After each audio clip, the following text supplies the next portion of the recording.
சும்மா ஒரு இது மட்டும் சொல்லிடுறேன். காமராஜர் ஆட்சி 1954 to 63. காமராஜர் வந்து உழைப்பாலும் பணியாலும் தன்னலம் கடந்து, ஓகேங்களா, உழைப்பாலும் பணியாலும் தன்னலம் கடந்து தன்னலம் கடந்து நின்ற தகுதியால் உயர்ந்த ஒரு நல்ல மனிதன் அப்படின்னு சொன்னது யாருன்னா வாசே குழந்தைசாமி. பார்த்தோம் காமராஜர் வாழ்க்கை போராட்டம் 1903 ஜூலை 5 பிறந்திருப்பாரு. இவரோட பேர் காமாட்சி, அப்பா பேரு குமாரசாமி, அம்மா பேரு சிவகாமி. அவர் வந்து என்னன்னா உள்ளூர் பள்ளியில படிச்சாரு. ஸோ பாதியிலே இளமையிலேயே அப்பாவும் இறந்துட்டாரு, தாத்தாவும் இறந்துட்டாரு. அதனால காமாட்சி என்ன பண்ணாருன்னா அவரோட சித்தப்பா கருப்பையா நாடார் துணிக்கடையிலையும், திருவனந்தபுரத்தில் உள்ள தாய்மாமன் காசி நாராயணன் நாடாரோட மரக்கடையிலையும் வேலை செஞ்சிருந்தாரு. அப்போ காமராஜருக்கு நாட்டாட்சியிலும் சமூகத்திலும் ஆர்வம் வந்துச்சு. ஸோ கேரளாவில் தீண்டத்தகாதவராக கருதப்பட்டு வந்த பல கொடுமைகளுக்கு உள்ளான ஈழவர்கள் பற்றி அறிய நேரிட்டது. வைக்கம் மரா போராட்டத்தில் 1001 கலந்துட்டார். அதன் பின்னர் தான் வந்து உள்ள வராது. சரி, விடுதலை போராட்டத்தில் காமராஜர் 1928 திருவனந்தபுரத்திலிருந்து விருதுநகர் திரும்பிய, ஏன்னா திருவனந்தபுரத்துல என்னது அந்த கோயில் நுழைவு போராட்டத்துல கலந்துக்கிட்டு விருதுநகர் திரும்பிய காமராஜர் இந்திய விடுதலை போராட்டத்தில் கலந்து கொள்ளும் நோக்கத்தோடு 1919 காங்கிரஸ் தொண்டராக சென்றார். எப்போ சேர்றாரு? 1919. 20ஆம் ஆண்டில் அவருக்கு காந்தியை மதுரையில் சந்திக்கும் வாய்ப்பு கிடைத்தது. ஏன்னா ஒத்துழைமைக்கு அந்த சமயம் இல்லையா, ரவுல் சத்தியாகிரகம். ஸோ 1920 வந்து காந்தியை மதுரையில் சந்திக்கும் வாய்ப்பு கிடைத்தது. அதன் பின் அவர் விருதுநகரிலும் மாவட்டத்திலும் விருதுநகர்ல வந்து காங்கிரஸை பலப்படுத்தும் முயற்சியில் ஈடுபட்டார். அப்போதுதான் அவருக்கு சத்தியமூர்த்தியோட தொடர்பு ஏற்பட பார்த்தோமா, சத்தியமூர்த்தி. அப்போது இருந்து காமராஜர் சத்தியமூர்த்தி நம்பிக்கையுடைய சீடர் ஆனார்.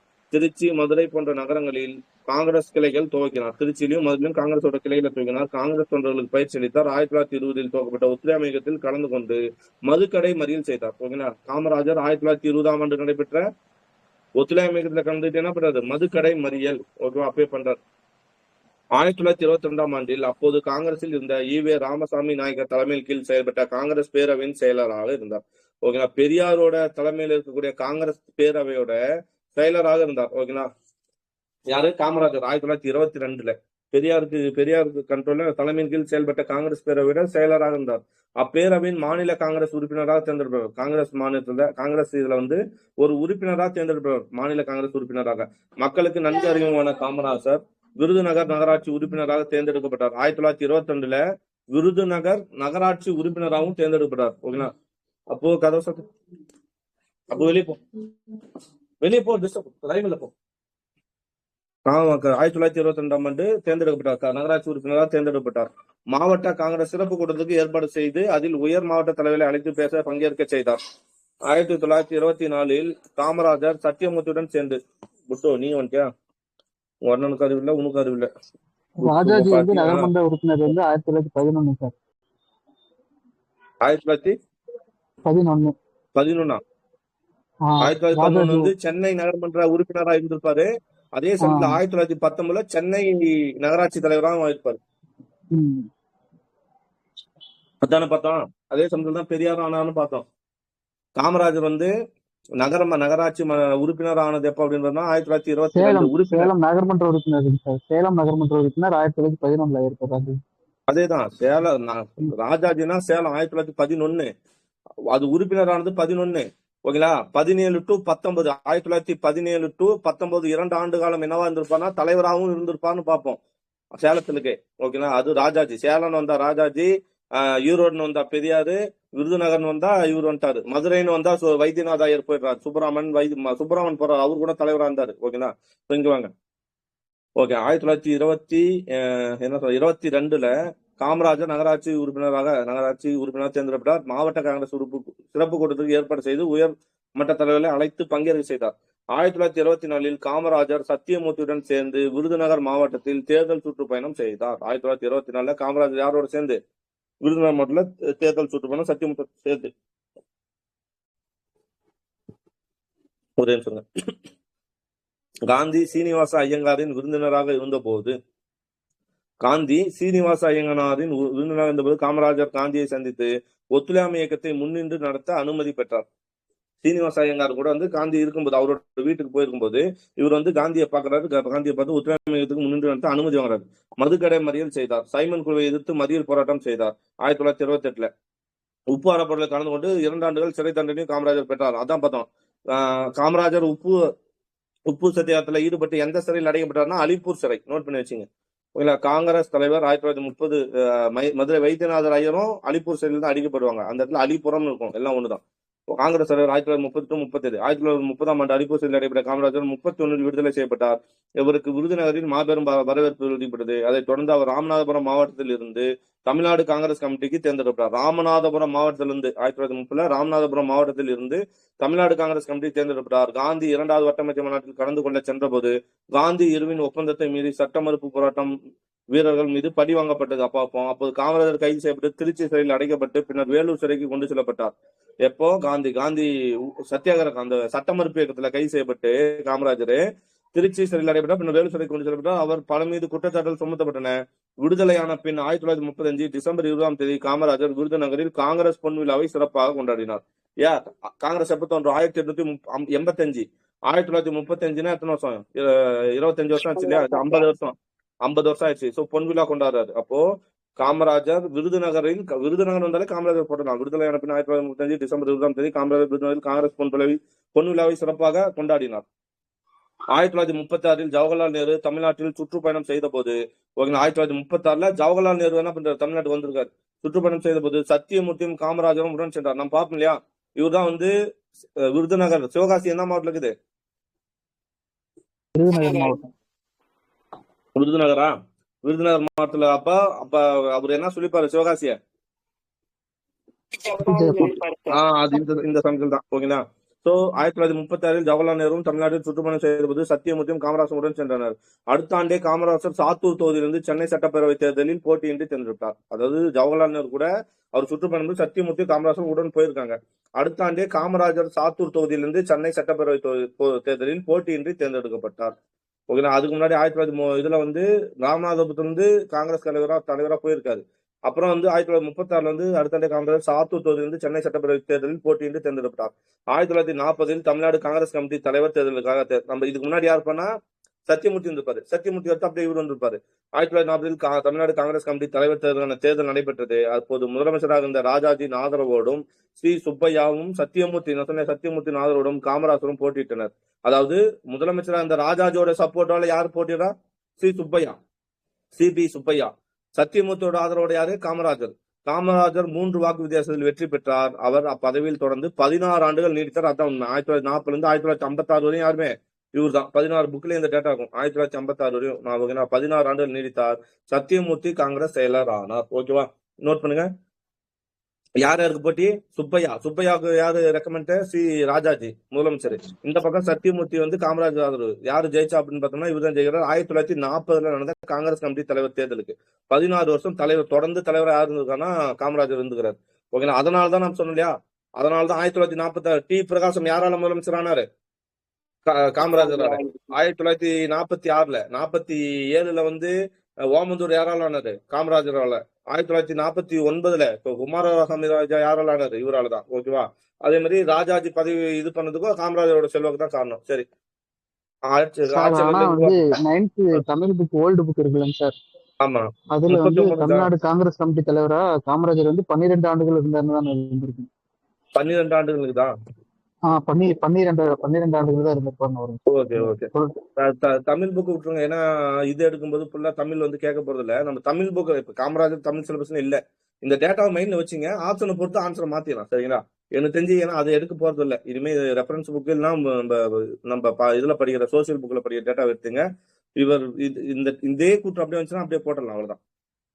1940 துவக்கப்பட்ட தனிநபர் அறப்போராட்டும் போது தமிழ்நாடு காங்கிரஸ் தலைவராக இருந்த 1940 அறப்போராட்டம் வந்துச்சு. தனிநபர் சத்தியாகிரகம். அப்ப யாருன்னா காங்கிரஸ் தலைவர் இருந்த காமராஜர் தமிழ்நாடு முழுவதற்கும் சத்தியாகிரகிகளின் பெயர் பட்டியலை தயாரித்துக் கொண்டு காந்தியை சந்தித்து பேசுவதற்காக வர்தாவுக்கு செல்லும் வழியில் கரூர் புகைவண்டி நிலையத்தில் கைது. நான் பார்ப்போம் இல்லையா? 1940 தனிநபர் சத்தியாகிரகத்துக்காக காந்தியை சந்திக்க போவாரு அந்த வர்தா ஆசிரமத்துக்கு. அப்படி போக வழியிலே என்ன பண்ணாருன்னா அவர் கைது செய்யப்படுவார்னு பார்ப்போம். அது எங்கன்னா கரூர் புகைவண்டி நிலையத்தில் கைது செய்யப்பட்டு விட்டு வேலூர் சிறையில் அடைக்கப்பட்டார். காமராஜர் சிறையில் இருந்த போது அவர் விருதுநகர் மன்ற தலைவராக ஒருமனதாக. அப்போ காமராஜர் எங்க இருக்காரு? சிறையில இருக்கும் போதே. ஓகேங்களா? 1940 சிறையில் அடிச்சிட்டாங்க. அப்போ விருதுநகர் நகர்மன்ற தலைவராக ஒருமனதாக தேர்ந்தெடுக்கப்பட்டார். 1941 மே 31.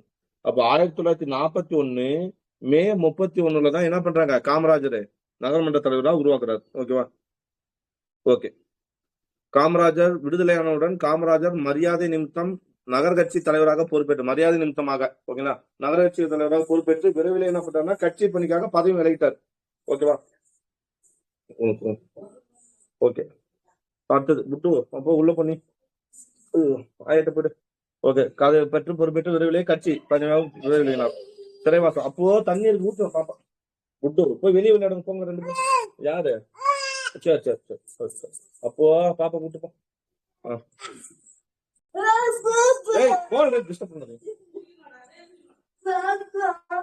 அடுத்த கூட்டத்தில் கலந்து 1942 7-8 தேதிகளில் பம்பாயில் கூடிய காங்கிரஸ் கூட்டத்தில் வெள்ளையனே வெளியேறு பாப்மா டூ ஆர் டை போராட்டம் தீர்மானம் நிறைவேற்றப்பட்டது. அக்கூட்டத்தில் கலந்து கொண்டு திரும்பிய காமராஜர் கைது செய்யப்பட்டு அம்ரோலி சிறையில், இதை நோட் பண்ணுங்க, அதாவது உப்பு சத்தியாகத்தில் ஈடுபட்டு எந்த சிறையில் அடிச்சாங்க அவரை?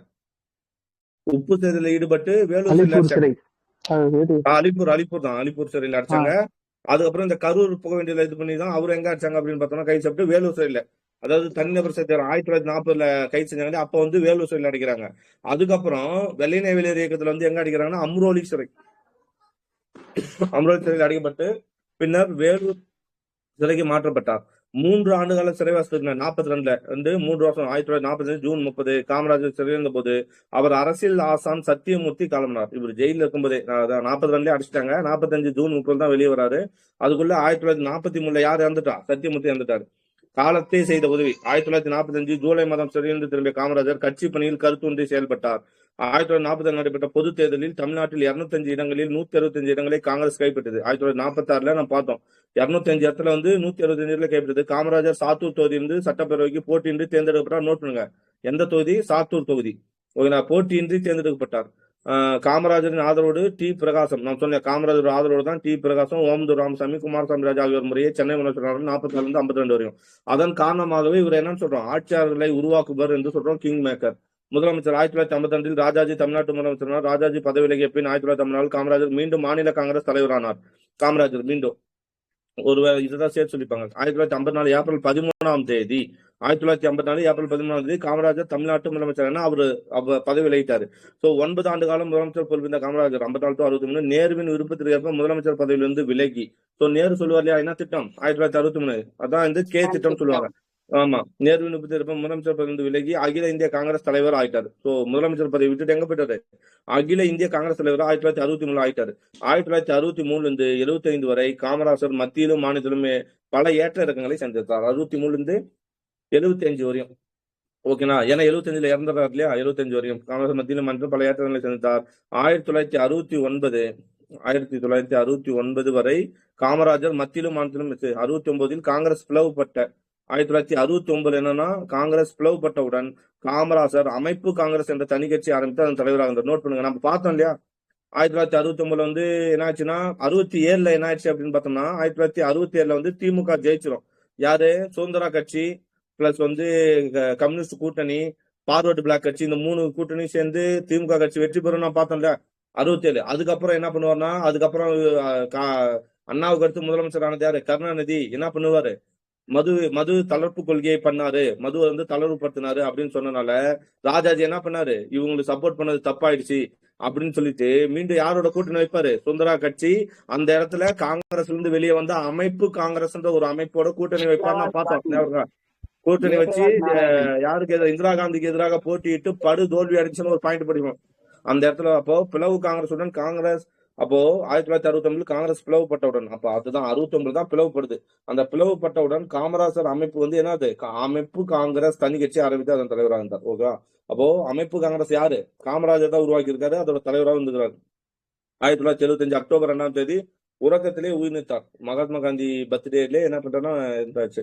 காமராஜரின் கை ஓங்கியது 1954 ஆந்திர பிரதேசம் தனி மாநிலமாக சென்னை சட்டப்பேரவையின் எண்ணிக்கை 375 இருந்து 230 வந்தது. மொத்தம் நம்ம என்ன பார்த்தோம்?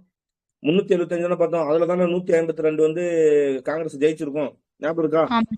375. ஆமா, அப்ப என்னவா இருந்திருக்கும் அப்படின்னு பார்த்தோம்னா ஆந்திரா, சென்னை, கர்நாடகா, மைசூர்லாம் இருந்தது. அதுக்கப்புறம் எல்லாம் பிரிஞ்சிருச்சு இல்லையா? பிரிஞ்சு ஆந்திரா 1953 தனி மாநிலமா அறிவிக்கப்பட்டுச்சு இல்லையா? அப்ப இப்ப எத்தனை பேர் இருக்கிறாங்கன்னா வெறும் 230 தான் மாறிடுச்சு. ஓகே, 140 உறுப்பினர்கள் ஆந்திராவுக்கும் 5 பேர் மைசூருக்கும் தேர்ந்தெடுத்தார். ஓகேங்களா? ஏன்னா எவ்வளவு குறைஞ்சிருச்சு? கிட்டத்தட்ட 145 இது குறைஞ்சிருச்சா?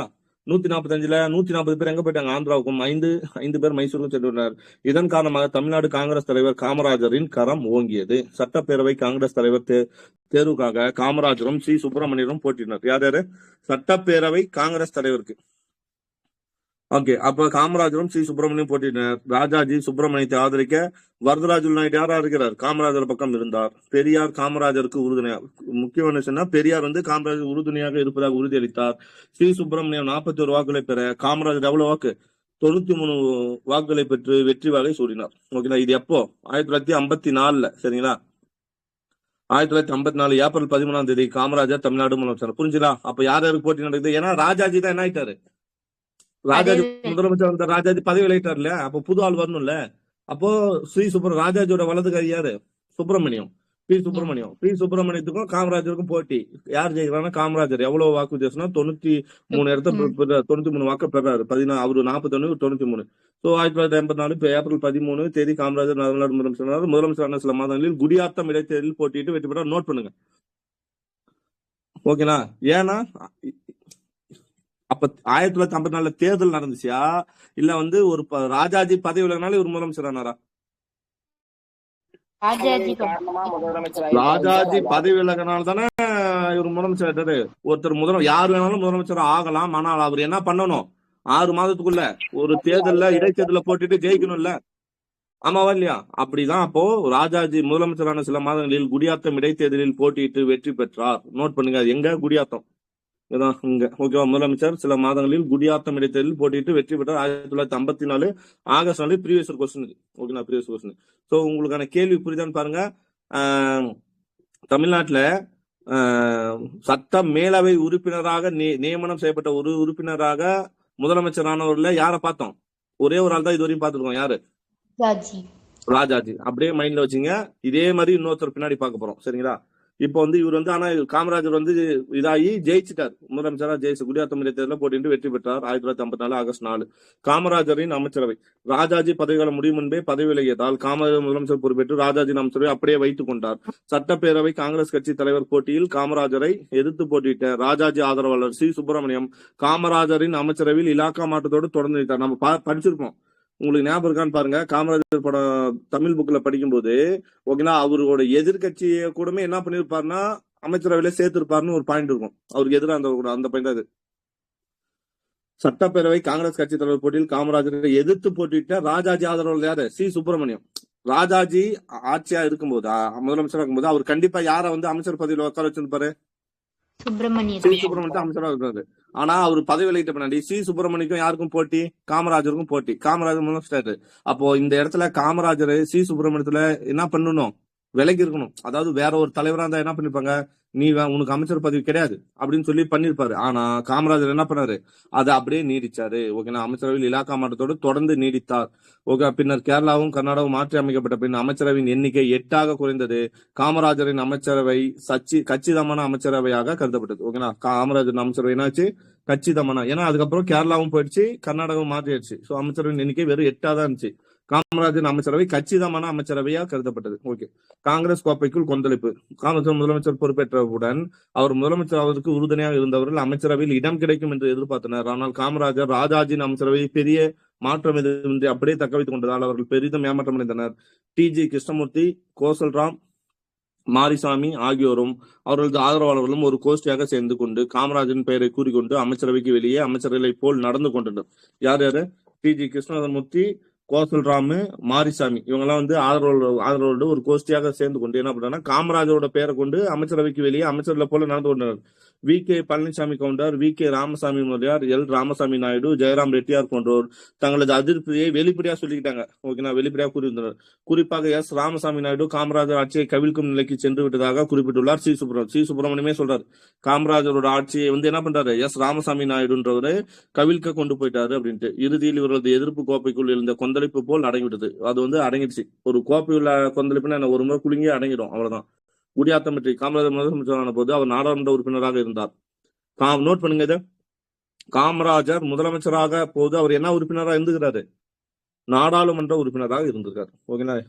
நோட் பண்ணீங்க. நாடாளுமன்ற உறுப்பினராக இருந்தார்.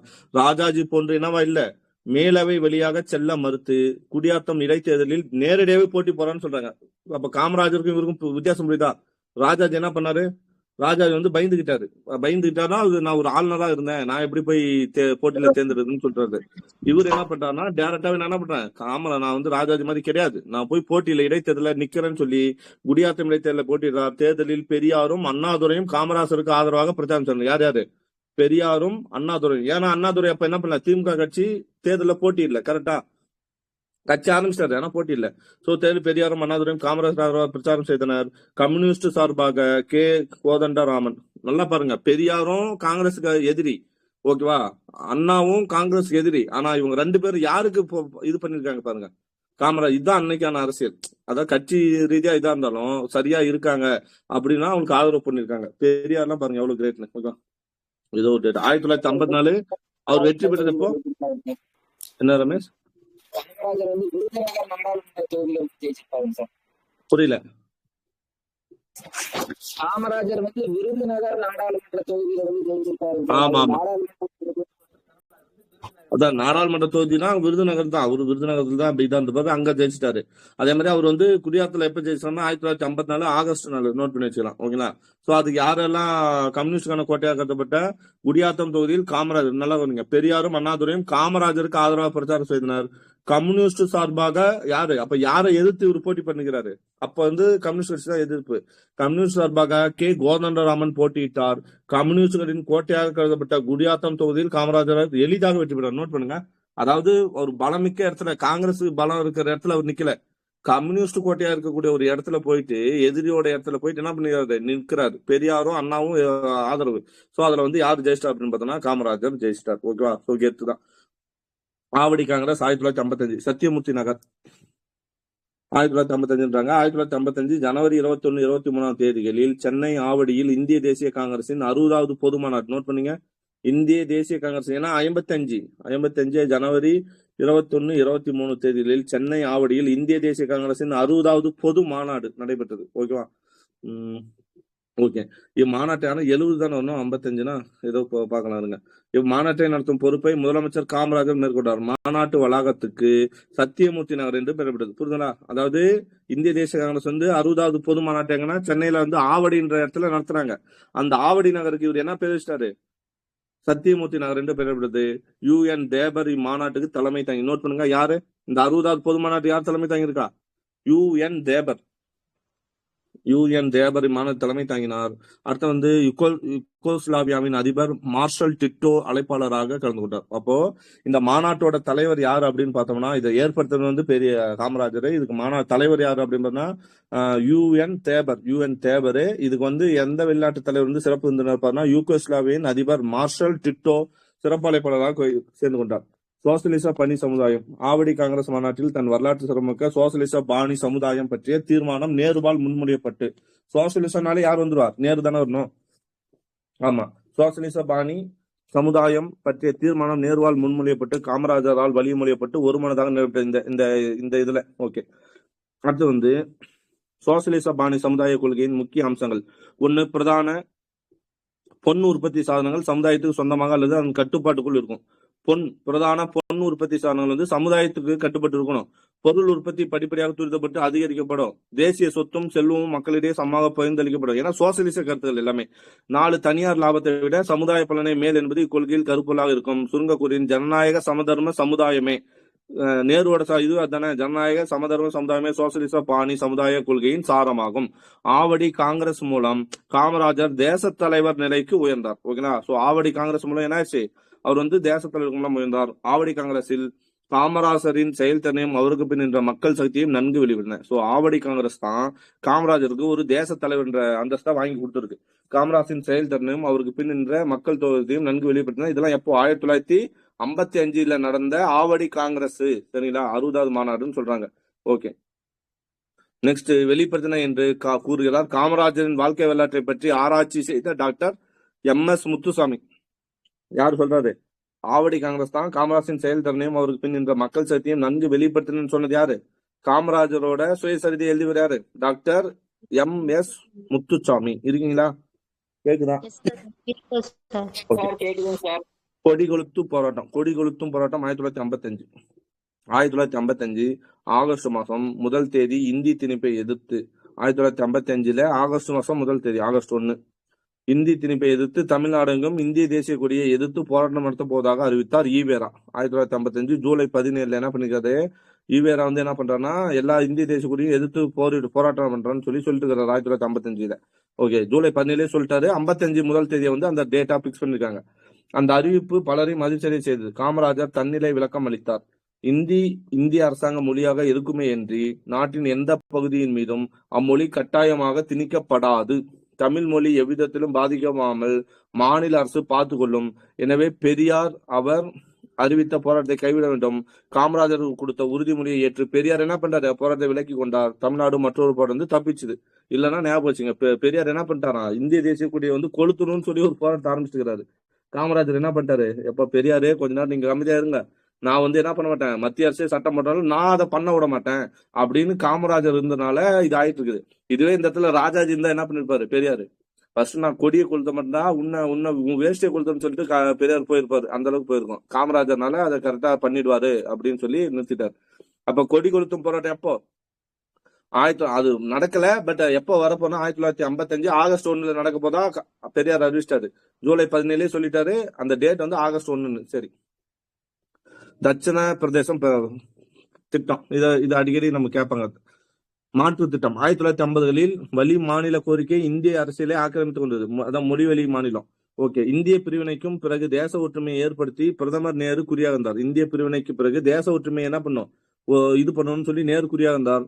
மொழி வழி மாகாண சீரமைப்பை பரிசீலித்த எஸ்கே தார் கமிஷன், நான் பார்ப்போம் இல்லையா, தார் கமிஷன், மொழிவாரி மாகாண சீரமைப்பை பரிசீலித்த தார் கமிஷனும் ஜேவிபி கமிஷனும் மாநிலங்கள் அமைவதற்கு சாதகமா இல்லை. நம்ம பார்த்தோம்ல, மொழி மாகாண சீரமைப்பு வந்து ஃபர்ஸ்ட் என்ன கமிஷன் போடுவாங்க, ஃபர்ஸ்ட் போட கமிஷனே வந்து தார் கமிஷன் தானே.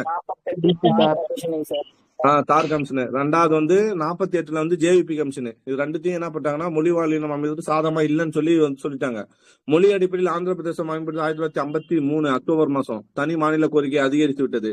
அத்தகைய சூழ்நிலையில் மொழி வழி மாநிலத்துக்கு பதில் இந்தியாவை பெரிய நிர்வாக பகுதிகளாக பிரிப்பது பற்றி தலைவர், அதாவது பயமா போயிட்டு இருக்குது.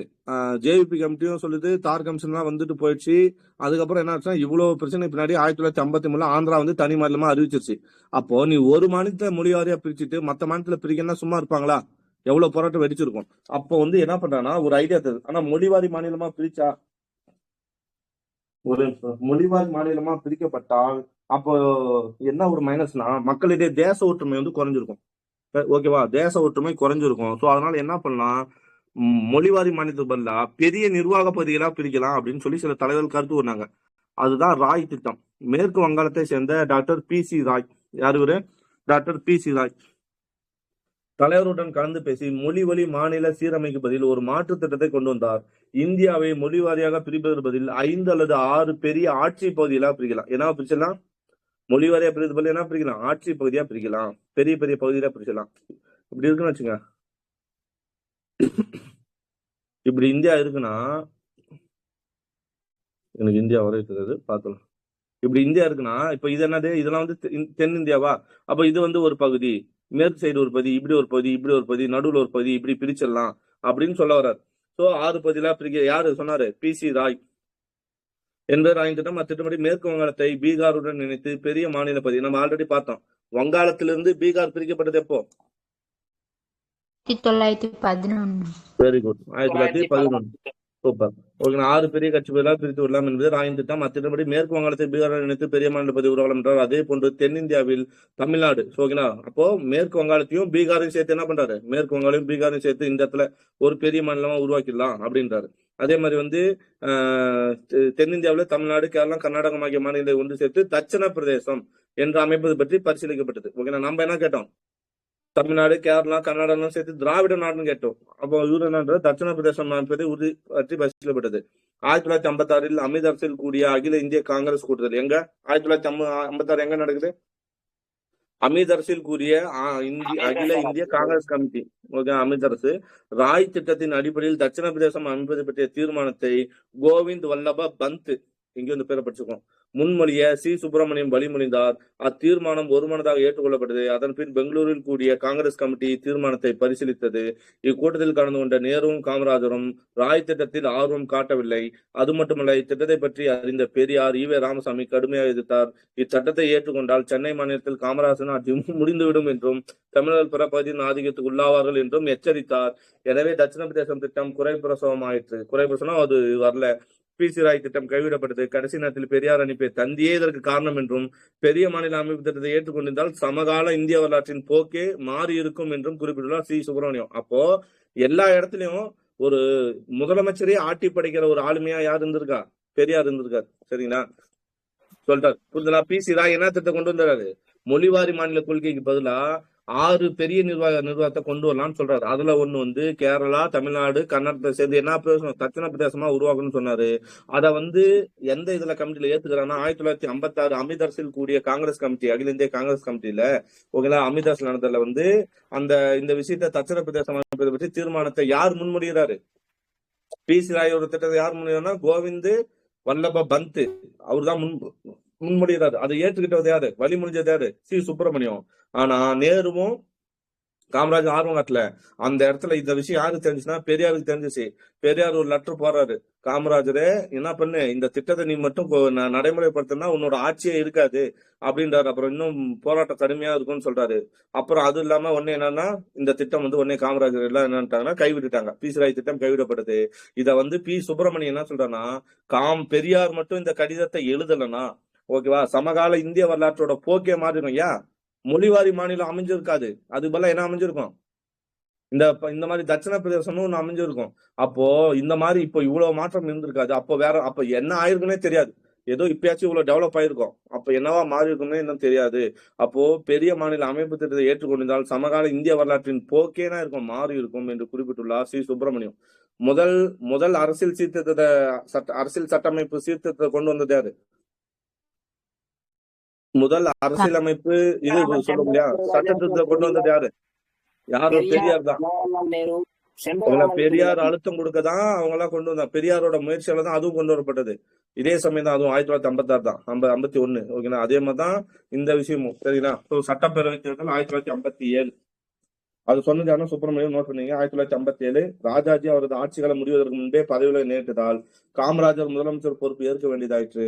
ஆந்திர பிரதேசம் தனியாக பிரிந்து தமிழ் மாநிலம் உருவாக்கப்பட்ட பின் சட்டப்பேரவை தேர்தல் 1957 மார்ச் 31 நடந்தது. சட்டப்பேரவை தேர்தல் 1957 நடக்குது. ஆந்திர பிரதேசம் பிரிந்து போனதால் சென்னை சட்டப்பேரவையின் எண்ணிக்கை எவ்வளவு ஆச்சு? 231 கொண்டது. சென்னை சட்டப்பேரவை 231 கொண்டுச்சு. 325. 1956 மாநில மறுசீரமைப்பு சட்டம் நடைமுறைக்கு வந்ததால் இந்த எண்ணிக்கை மீண்டும் என்ன ஆச்சு? 205 மாறிச்சு. ஆமா பார்த்தல, மொத்தம் எவ்வளவு? 235 இருந்துச்சு. அதுல அடுத்தது 205 மாறிடுச்சு. இதுல எத்தனை பேர்? 75 பேரா மொத்தம்? 70 பேரா? 70 பேர்ல எவ்வளவு பேர் மொத்தம் மாறிருக்காங்க? சாரி, 300 எவ்வளவு பார்த்தா 375 மொத்தம் 375. 375ல 205 மாறிடுச்சு.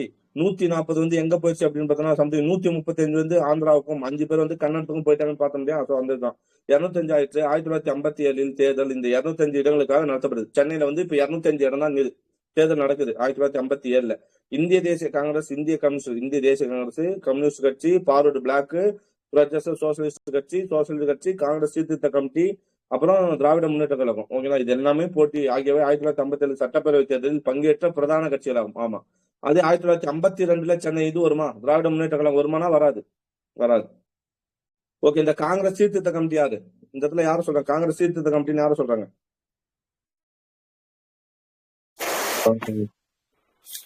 ஞாபகம் வரல எதுவும். 1957 ஜனவரி மாசம் தான் காங்கிரஸ் சீர்திருத்த கமிட்டி யாரால அறிவிக்கப்பட்டோம்? ராஜாஜியால தொடங்கப்பட்டதான் காங்கிரஸ் சீர்திருத்த கமிட்டி. ஓகேவா? அதுக்கப்புறம் தான் 59 அந்த கமிட்டி இப்ப இல்லாம போயிடும். 59 புதுசு மீண்டும் என்ன கட்சி உருவாக்கி இருப்பாரு? சுதந்திரா கட்சி உருவாக்கி இருப்பாரு. ஞாபகம் இல்லையாப்பா? காங்கிரஸுக்கு எதிராக தொடங்கிய கட்சி தான் அது காங்கிரஸ் சீர்திருத்த கமிட்டின்னு ஒண்ணு கொண்டு வந்தாரு. ஓகேடா? ஞாபகம் வச்சுங்க. அதுவே அமைப்பு காங்கிரஸ் அது யாரு தலைவர்? காமராஜர். காமராஜர் 1975 கொண்டு வந்துருவாங்க. 75 75 தான் அவர் இறந்துடுறாருல்ல. 75 எப்படி கொண்டு வந்திருப்பாரு? 1969 அப்புறம், ஓகேங்களா, நேருக்கு அப்புறம் 1969 அப்புறம் தான் என்ன வந்திருக்கும், அந்த நீங்க சொல்ற சுதந்திரா கட்சி, அந்த அமைப்பு கட்சி வந்திருக்கும் அப்படின்னு சொல்லுவாங்க. நம்ம அதான படிச்சோம். 1969 தான் வந்து கருணாநிதி முதலமைச்சர் ஆன பின்னாடி என்ன பண்ணாரு, மது விலக்க கொண்டு தளர்படுத்தினாரு. ராஜாஜி பிளஸ் காங்கிரஸ் வந்து வெளிவந்த அமைப்பு கட்சிகளோடு 1969 தான் அமைப்பு கட்சியே வரும். சரிங்களா, நோட் பண்ணுவீங்க. சரி, இந்திய தேசிய காங்கிரஸ், இந்திய கம்யூனிஸ்ட் கட்சி, பார்வர்டு பிளாக் கட்சி இதெல்லாம் கலந்துச்சு. சரி, திராவிட முன்னேற்றம் 57 கலந்துட்டாங்க. ஓகே, இதுல வந்து சுயேட்சையிலும் போட்டிட்டார். கட்சியில் நிலைப்பாடு தமிழ்நாடு காங்கிரஸ் தலைவர் காமராஜர் தமிழரானதால் திமுகவின் பிரச்சார முழக்கமான காங்கிரஸ் பிராமணர்களின் கோட்டை முனை மழுங்கி பெற்று. ஏன்னா திமுகவோட இது என்னன்னா காங்கிரஸ் வந்து பிராமணர்கள் சைடு அப்படின்னு. ஆனா இங்க வந்து ஒரு தலைவர் பிராமணர் அல்லாத காமராஜர் தமிழ்நாட்டு தலைவரே முதலமைச்சரா நிக்கிறாரு, போட்டி போடுறாரு. சோ அப்போ மக்கள் மத்தியில அது எடுபடல. தான் தமிழ் தேசியத்தின் தலைமக்கள் என்று தனிமைப்படுத்தி கொள்ள முடியவில்லை. எனவே திமுக பிராமணர் ஆதிக்க பிரச்சாரத்தை விட்டு அதன் கவனத்தை பொருளாதார ஏற்றத்தாழ்வு பக்கம் திருப்பியது. திராவிட நாடு என்ற கோரிக்கை விட்டு போச்சுன்னு பார்த்தோம். வடக்கு வாழ்கிறது, தெற்கு தேயது என்று கோஷம் ஏற்படுது. இப்ப என்ன செய்ய, பொருளாதாரத்தை நோக்கி சொல்லிட்டாங்க. அடுத்தது பிராமணர் அல்லோன்ற பிரச்சனையை விட்டுட்டு வடக்கு வாழ்கிறது அப்படின்னா என்னது, வட இந்தியா வாழுது, தெற்கு தமிழ்நாடு தேயுது என்று கோஷம் எழுப்பட்டது. அதே போன்று தனி திராவிட நாடு கோரிக்கையை முன்னிலைப்படுத்தப்படவில்லை. ஓகேங்களா, இந்த இடத்துல முன்னிலைப்படுத்தல. யாவற்றுக்கும் மேலாக திராவிட கழக தலைவர் பெரியார் ஈவே ராமசாமி வெளியே வந்து பச்சை தமிழர் காமராஜருக்கு ஆதரவளித்தார். சோ பெரியாரை யாருக்கு ஆதரவளிக்கிறது? பெரியார் யாரோட இது எதிர்ப்பு, காங்கிரஸோட எதிர்ப்பு. ஆனா பெரியார் யாருக்கு ஆதரவளிக்கிறார் பாருங்க, காமராஜருக்கு ஆதரவளிக்கிறார், பச்சை தமிழ் காங்கிரஸுக்கு. அதற்காக தீர்மானம் 1956 அக்டோபர் மாதம் நடைபெற்றது. 1956 அக்டோபர் மாதமே நடைபெற்றது. அக்கழகத்தின் மத்திய ஆட்சிக்குழு கூட்டத்தில் நிறைவேற்றப்பட்டது. வெளியே வந்த ஆதரவரை காமராஜர் ஏற்றுக்கொண்டார். ஓகேங்களா, பெரியாரோட கட்சிக்குள்ள தீர்மானத்தை நிறைவேற்றாரு, காமராஜருக்கு சப்போர்ட் பண்ணணும்னு சொல்லி 1956. ஓகே ஓகே அக்கழகத்தின் மத்திய ஆட்சிக்குழு கூட்டத்தில் நிறைவேற்றப்பட்டது. வெளியே வந்த ஆதரவை காங்கிரஸ் ஏற்றுக்கொண்டார். அது மட்டுமல்ல, அவர் சில முன்னாள் திராவிட கழக உறுப்பினர்களை காங்கிரஸ் வேட்பாளராக ஏற்றுக்கொள்வதாகவும் கூறினார். ஓகே, காமராஜரின் இந்த முடிவை ஆதரிக்காதவர்கள் காங்கிரஸ் சீர்திருத்த கமிட்டி என்ற அமைப்பை உருவாக்கி இத்தேர்தலில் தனியாக போனார். யார் அந்த அமைப்பு? காமராஜரின் இந்த முடிவை ஆதரிக்காதவர்கள் தான் யாரு? ராஜாஜியோட சேர்ந்தவங்க எல்லாம் போய் ராஜாஜியோட சேர்ந்துட்டாங்க. அந்த பேர் தான் காங்கிரஸ் சீர்திருத்த கமிட்டி அப்படின்னு உருவாக்குச்சு. தேர்தல் முடிவுகள் 1957 சட்டப்பேரவை தேர்தல் முடிவுகள் வருமாறு. காங்கிரஸ் 204 இடங்களில் போட்டிட்டு மொத்தம் 205 பத்தமா, அதுல 204 இடத்துல போட்டிட்டு 151, 204 மிகப்பெரிய வெற்றி இல்லையா, 204 151. திமுக 112 இடங்களில் போட்டிட்டு 15 இடங்களில் வெற்றி பெற்று. அன்னைக்கு பார்ப்போம், திமுக வருங்க வெறும் 112 இடம் தான். 112 இடத்துல போட்டிட்டு 15 இடங்களில் வெற்றி பெற்றது. பிறகு கட்சிகளுக்கு கிடைத்த இடங்கள் காங்கிரசுக்கு வந்து பிற கட்சி காங்கிரஸ் 9, காங்கிரஸ் கமிட்டிக்கு 9, இந்திய கம்யூனிஸ்ட் கட்சிக்கு 4, பார்வர்ட் பிளாக்கு 3, பிரஜா சோசியலிஸ்ட் கட்சிக்கு 2, சோசியல் கட்சி 1, சுயேட்சைக்கு 22. ஓகே, காங்கிரசுக்கு 45.34% வாக்குகளும் 45.34% வாக்குகளும், திமுகவுக்கு வந்து 12.79% வாக்குகளும் கிடைத்தன. ஸோ அதிகபட்சம் காங்கிரஸ் ஜெயிச்சிருச்சு. காங்கிரஸ் எத்தனை இடம்? 204 இடங்கள்ல 151 இடம். திமுக எத்தனை இடம்? 112 இடத்துல வந்து வெறும் 15 இடம். சரிங்களா, 112ல 15, 204ல 151. அதாவது இவரு இருக்கும்போது எவ்வளவு ஆச்சு? யார் இருக்கும்போது? ராஜாஜி இருக்கும்போது எத்தனை இடத்துல ஜெயிச்சாங்க? 375 எவ்வளவுதான்? 152. ராஜாஜி 375 தொகுதி இருக்கும்போதே வெறும் 152 தான். ஆனா காமராஜர் இருக்கும்போது பாருங்க, வெறும் 204 இருக்கும்போது அதுல எவ்வளவு ஜெயிச்சாரு? 151. ஓகேனா, கிட்டத்தட்ட 75% இதை பெற்றுட்டாரு. சரிங்களா, ஓகே. ஸோ அப்ப காமராஜரோட ஆளுமையை பாருங்க. ஓகே, அதுல முக்கிய கான்செப்ட் என்ன, பெரியாரோட சப்போர்ட் யாருக்கு இருக்குன்னு பாருங்க. ஓகேவா? ஸோ ஓகே, காமராஜன் 2வது அமைச்சரவை 1957 62. ஏன்னா ஃபர்ஸ்ட் அமைச்சரவை வந்து ராஜாஜி விலகுனால அப்படியே கண்டினியூ பண்ணிட்டாரு. காமராஜன் 1வது அமைச்சரவை ராஜாஜி அமைச்சரவை நீட்டி பார்க்கணும். அவரது 2வது அமைச்சரவை மாற்றி அமைக்கப்பட்டது. இந்த அமைச்சரவையில் இடம்பெற்ற அமைச்சர்கள் பக்தவச்சலம். காமராஜர் பின்னாடி வந்தவர் யாரு? காமராஜரோட சீட்டர் யாருன்னா பக்தவச்சலம். எப்படி வந்து சுப்பிரமணியம் யாரு? ராஜாஜிக்கு அமைச்சர் வந்து அவரோட இது வந்து சீடர் வந்து சுப்பிரமணியமோ, சத்தியமூர்த்திக்கு சீடர் வந்து காமராஜர் சீடர் வந்து பக்தவச்சலம். ஓகேங்களா, அதே மாதிரி அப்போ பக்தவச்சலம் வந்து உள்துறை அமைச்சர், சுப்பிரமணியம் வந்து நிதி அமைச்சர், வெங்கட்ராமன் தொழில்துறை அமைச்சர், எம்.ஏ. மாணிக்கவேலு நாயக்கர் வருவாய்த்துறை அமைச்சர். ஓகேங்களா, மாணிக்கவேலு வந்து வருவாய்த்துறை அமைச்சர். கக்கன் யாரு? ஓகேங்களா, கக்கன் படிச்சிருக்குமா? கக்கன் தமிழ்நாட்டுல சுத்தமான ஒரு இது வந்து கக்கன் சொல்லுவாங்க. ஓகேங்களா, சோ அவரு கக்கன் வந்து பொதுப்பணி. ராமையா வந்து மின்சாரம். தூர்தம்மாள் சைமன் வந்து உள்ளாட்சி. ஓகேங்களா, ராமையா மின்சாரம். பொத்துக்களோட கேட்கலாம். காமராஜர் பக்தவச்சலம் உள்துறை தான் இருக்கிறதே முக்கியமானது. ஏன்னா உள்துறை அமைச்சர்னால அவங்க தான் துணை பிரதமர், துணை முதல்வர் அந்த மாதிரி. அப்போ பக்தவச்சலம் தான் அவரோட சேர்ந்து அவருக்கு முக்கியமான உள்துறை போகுது. சி சுப்பிரமணியம் வந்து நிதி, ஓகேங்களா. ஏன்னா அவர் வந்து எதிர்கட்சி சேர்ந்தவர், இது ராஜாஜியோட சேர்ந்தவர், ஆனா அவருக்கே நிதியை கொடுக்குறாரு.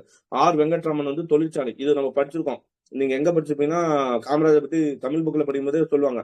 வெங்கட்ராமன் வந்து தொழிற்சாலைக்கு, மாணிக்கவேலு வந்து நாயக்கர் வருவாய், ஓகேங்களா. மாணிக்கவேலு வந்து எங்க நாயக்கர், மாணிக்கவேலு நாயக்கர் வந்து வருவாய்க்கு, கக்கன்னாலே பொதுப்பணி அப்படின்னு வச்சுங்க. ராமையா மின்சாரம், தூர்தாமால் வந்து சைமன், அவர் வந்து உள்ளாட்சி நிர்வாகம். ஓகே. சாதி மோதல்கள் 1957 ஜூலை 1 முதுகுளத்தூரில் இடைத்தேர்தல் நடைபெற்றது. ஜூலை 1 ஓகேங்களா.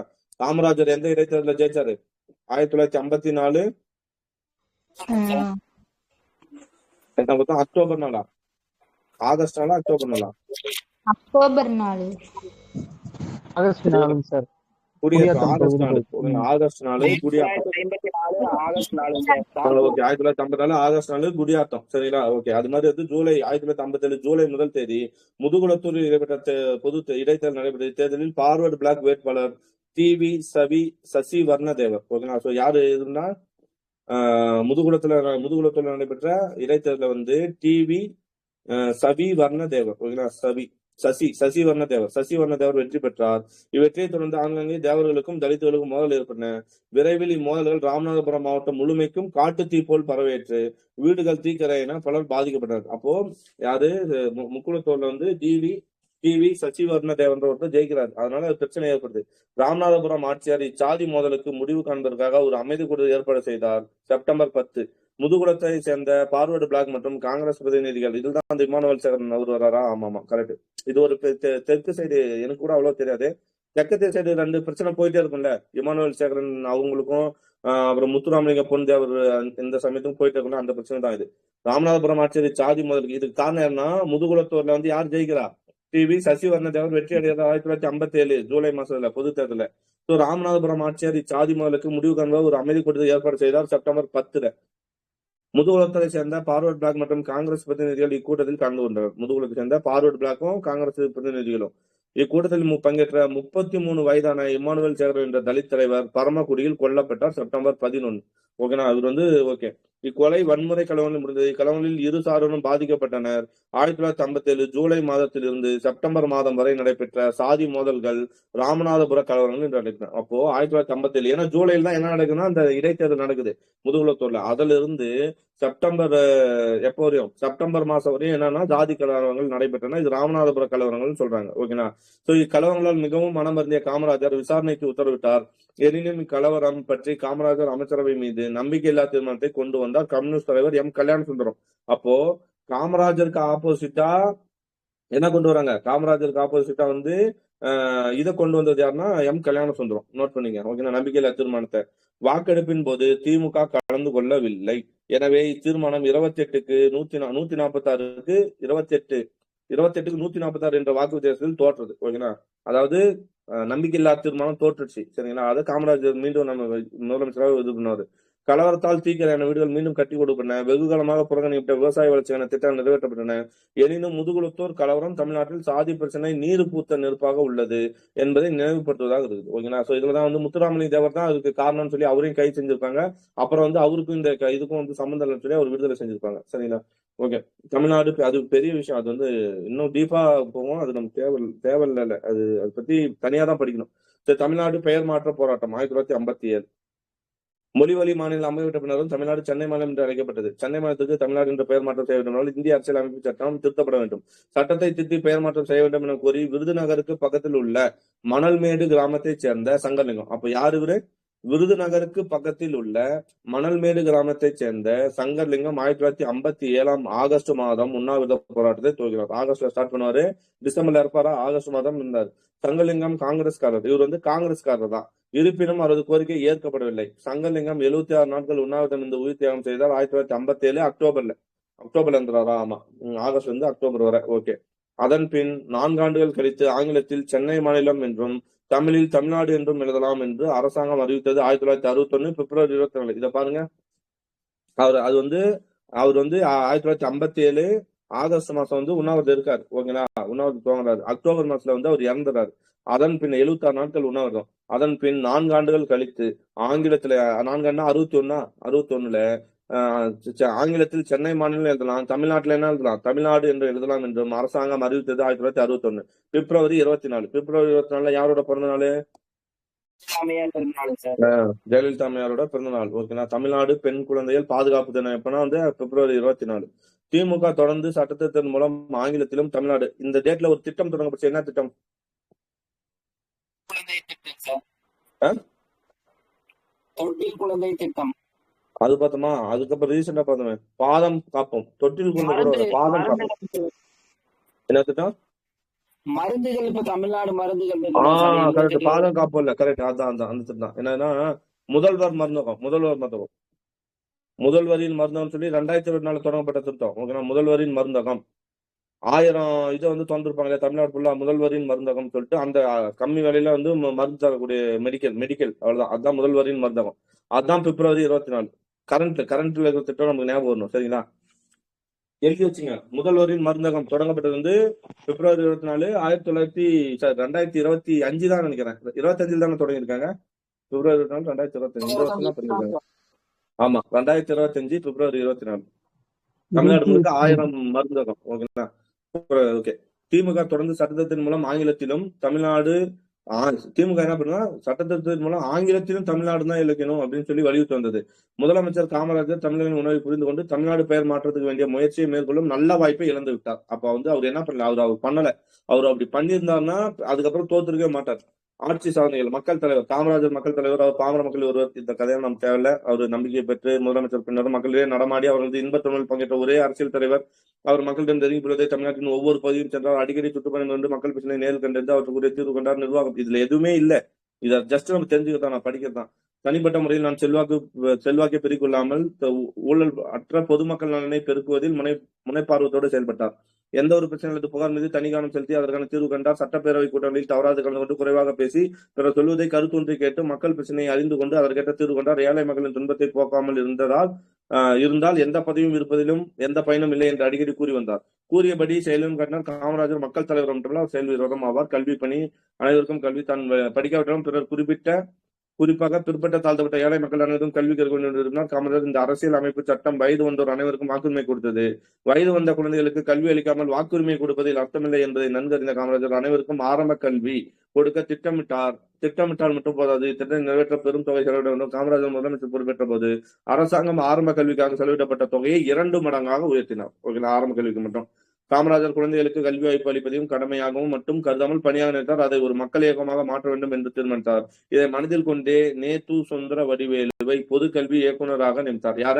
மக்கள் இயக்கமாக. கல்வின்றது குழந்தைகளுக்கு கல்வி வாய்ப்பு அளிக்கணும் இல்லையா, இது வந்து மக்கள் இயக்கமாக மாறணும்னு சொல்லி என்ன பண்றாரு, ஒரு இயக்குநரை நியமிக்கிறார். அவர் யாருன்னா நேது சுந்தர வடிவேல் நியமித்தார். ஓகே. அவரது கல்வி தலைமையின் கீழ் பல்வேறு முற்போக்கு கல்வி திட்டங்கள் நிறைவேற்றப்பட்டன. அவரோட கல்வி தலைமையின் கீழே கல்விக் கொள்கை. காமராஜரின் புதிய கல்விக் கொள்கை சிறப்பு கூறுகள் 3. 1. கல்வியில் பின்தங்கியுள்ள இடங்களுக்கு கல்வியை விரிவுபடுத்தணும். 2. புதிய பள்ளிகள் திறனும் ஆரம்ப மற்றும் உயர்நிலை பள்ளி அளவில் கல்வி தரத்தை உயர்த்தணும். பள்ளி வேலை நாட்கள் 150 எவ்வளவு நாளா மாற்று 150 200 நாளா உயர்த்தப்பட்டன. கல்வி திட்டங்கள். இக்கல்விக் கொள்கைக்கு ஏற்ப பின்னோர் ராஜாஜி ஆட்சி காலத்தில் அறிமுகப்படுத்தப்பட்ட அரைநாள் படிப்பு அரைநாள் தொழில் இந்த கல்வி திட்டம் விலக்கிக்கொள்ளப்பட்டது. பூர்ண மதுவிலக்கை கொண்டு வந்ததால் ஏற்பட்ட வருவாய் இழப்பின் ஒரு பகுதியை சரி கட்டுவதற்காக மூடப்பட்ட எத்தனை பள்ளி நம்ம புக்லேயே படிப்போம் இல்லையா, யாரோட காலத்துல பள்ளிகள் மூடப்பட்டிருக்கோம்? ராஜாஜி காலத்தில் மூடப்பட்ட 6000 பள்ளிகள். ஓகேங்களா.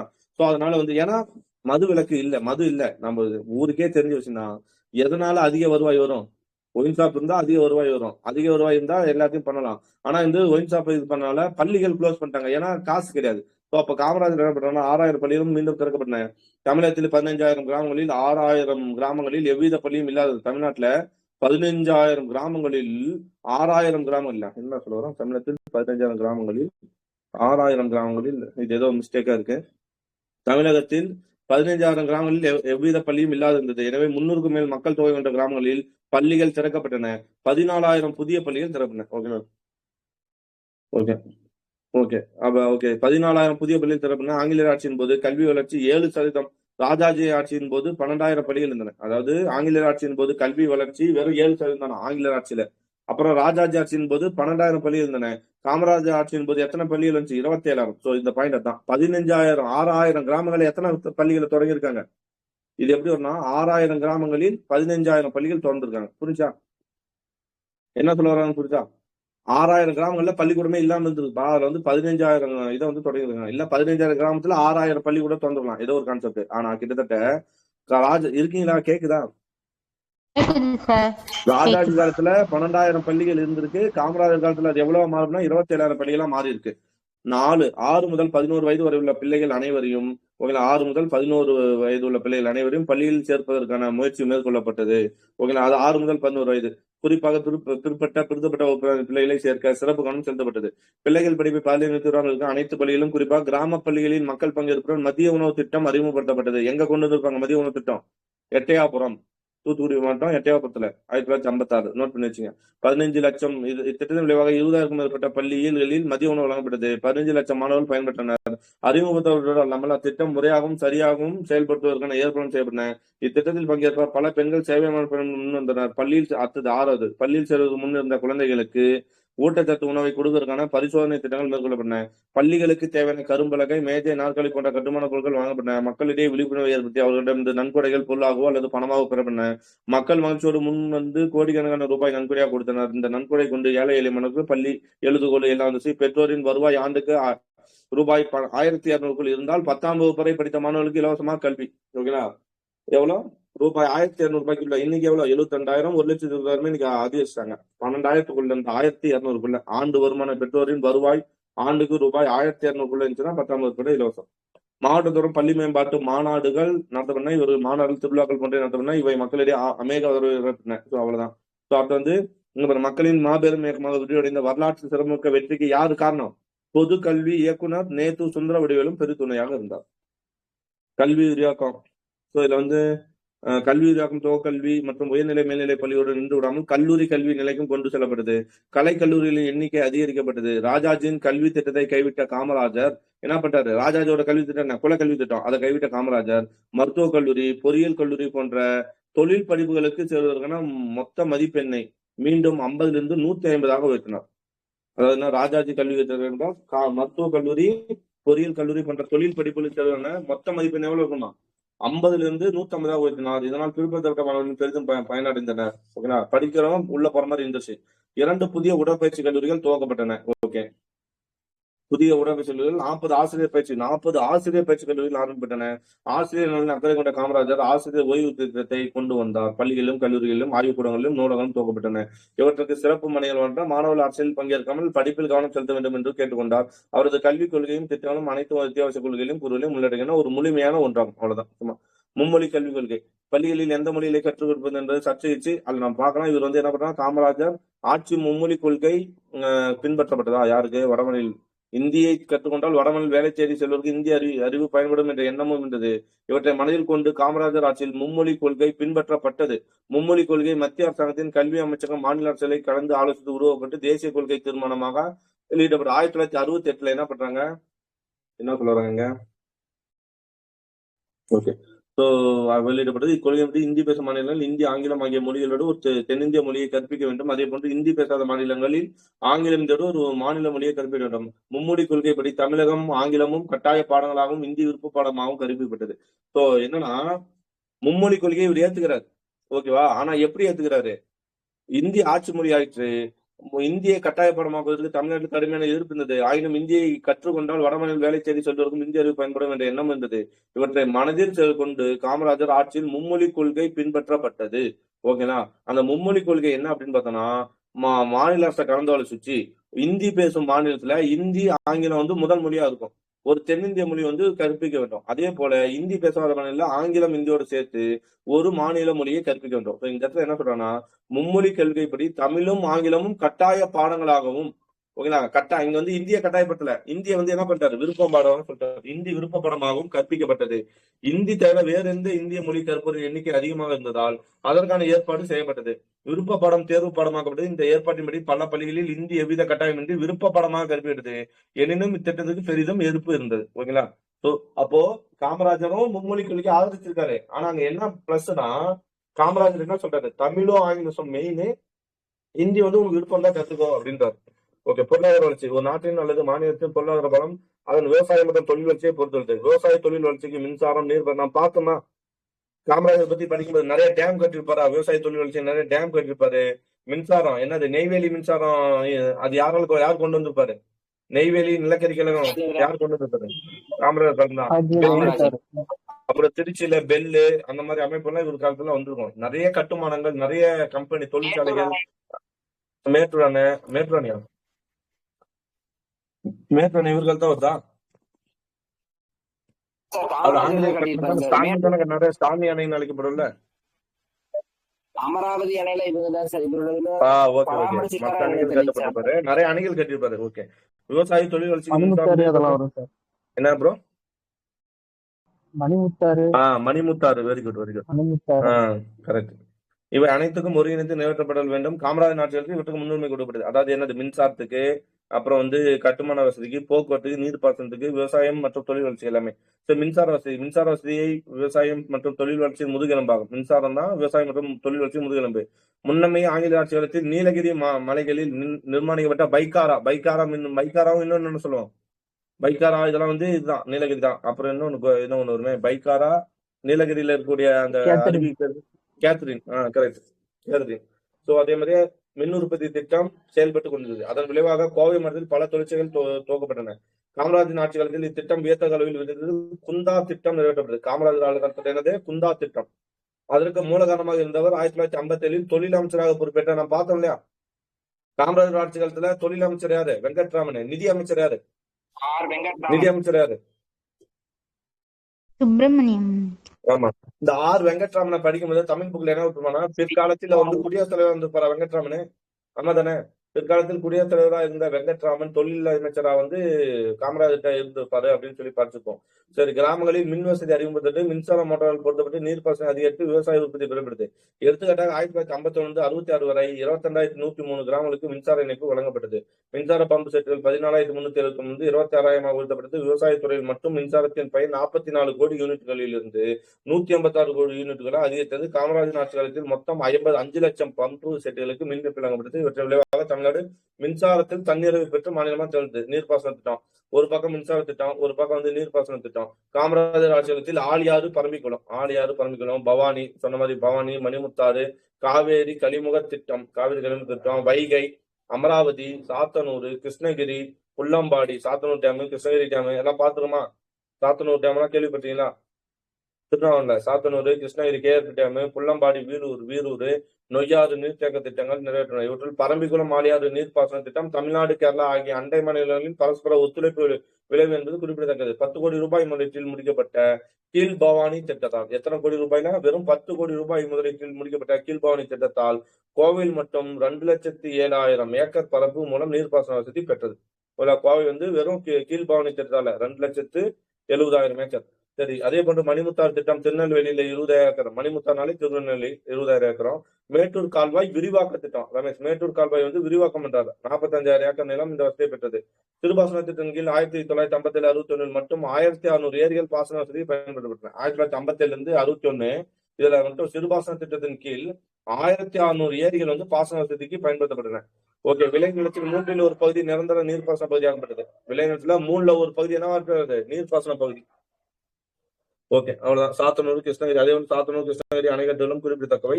1950 61 மட்டும் 1,668 குளங்கள் தூர்வாரப்பட்டன. இந்த திட்டம் சும்மா படிச்சு வந்தா. நீர்ப்பாசன திட்டத்தின் கீழ் 2,000 கிணறுகள் வடிகால் வசதியுடன் தோன்றப்பட்டன. விவசாயிகளுக்கு 25% அரசாங்க மானியத்து நீண்ட கால கடன்கள் கொடுக்கப்பட்டன.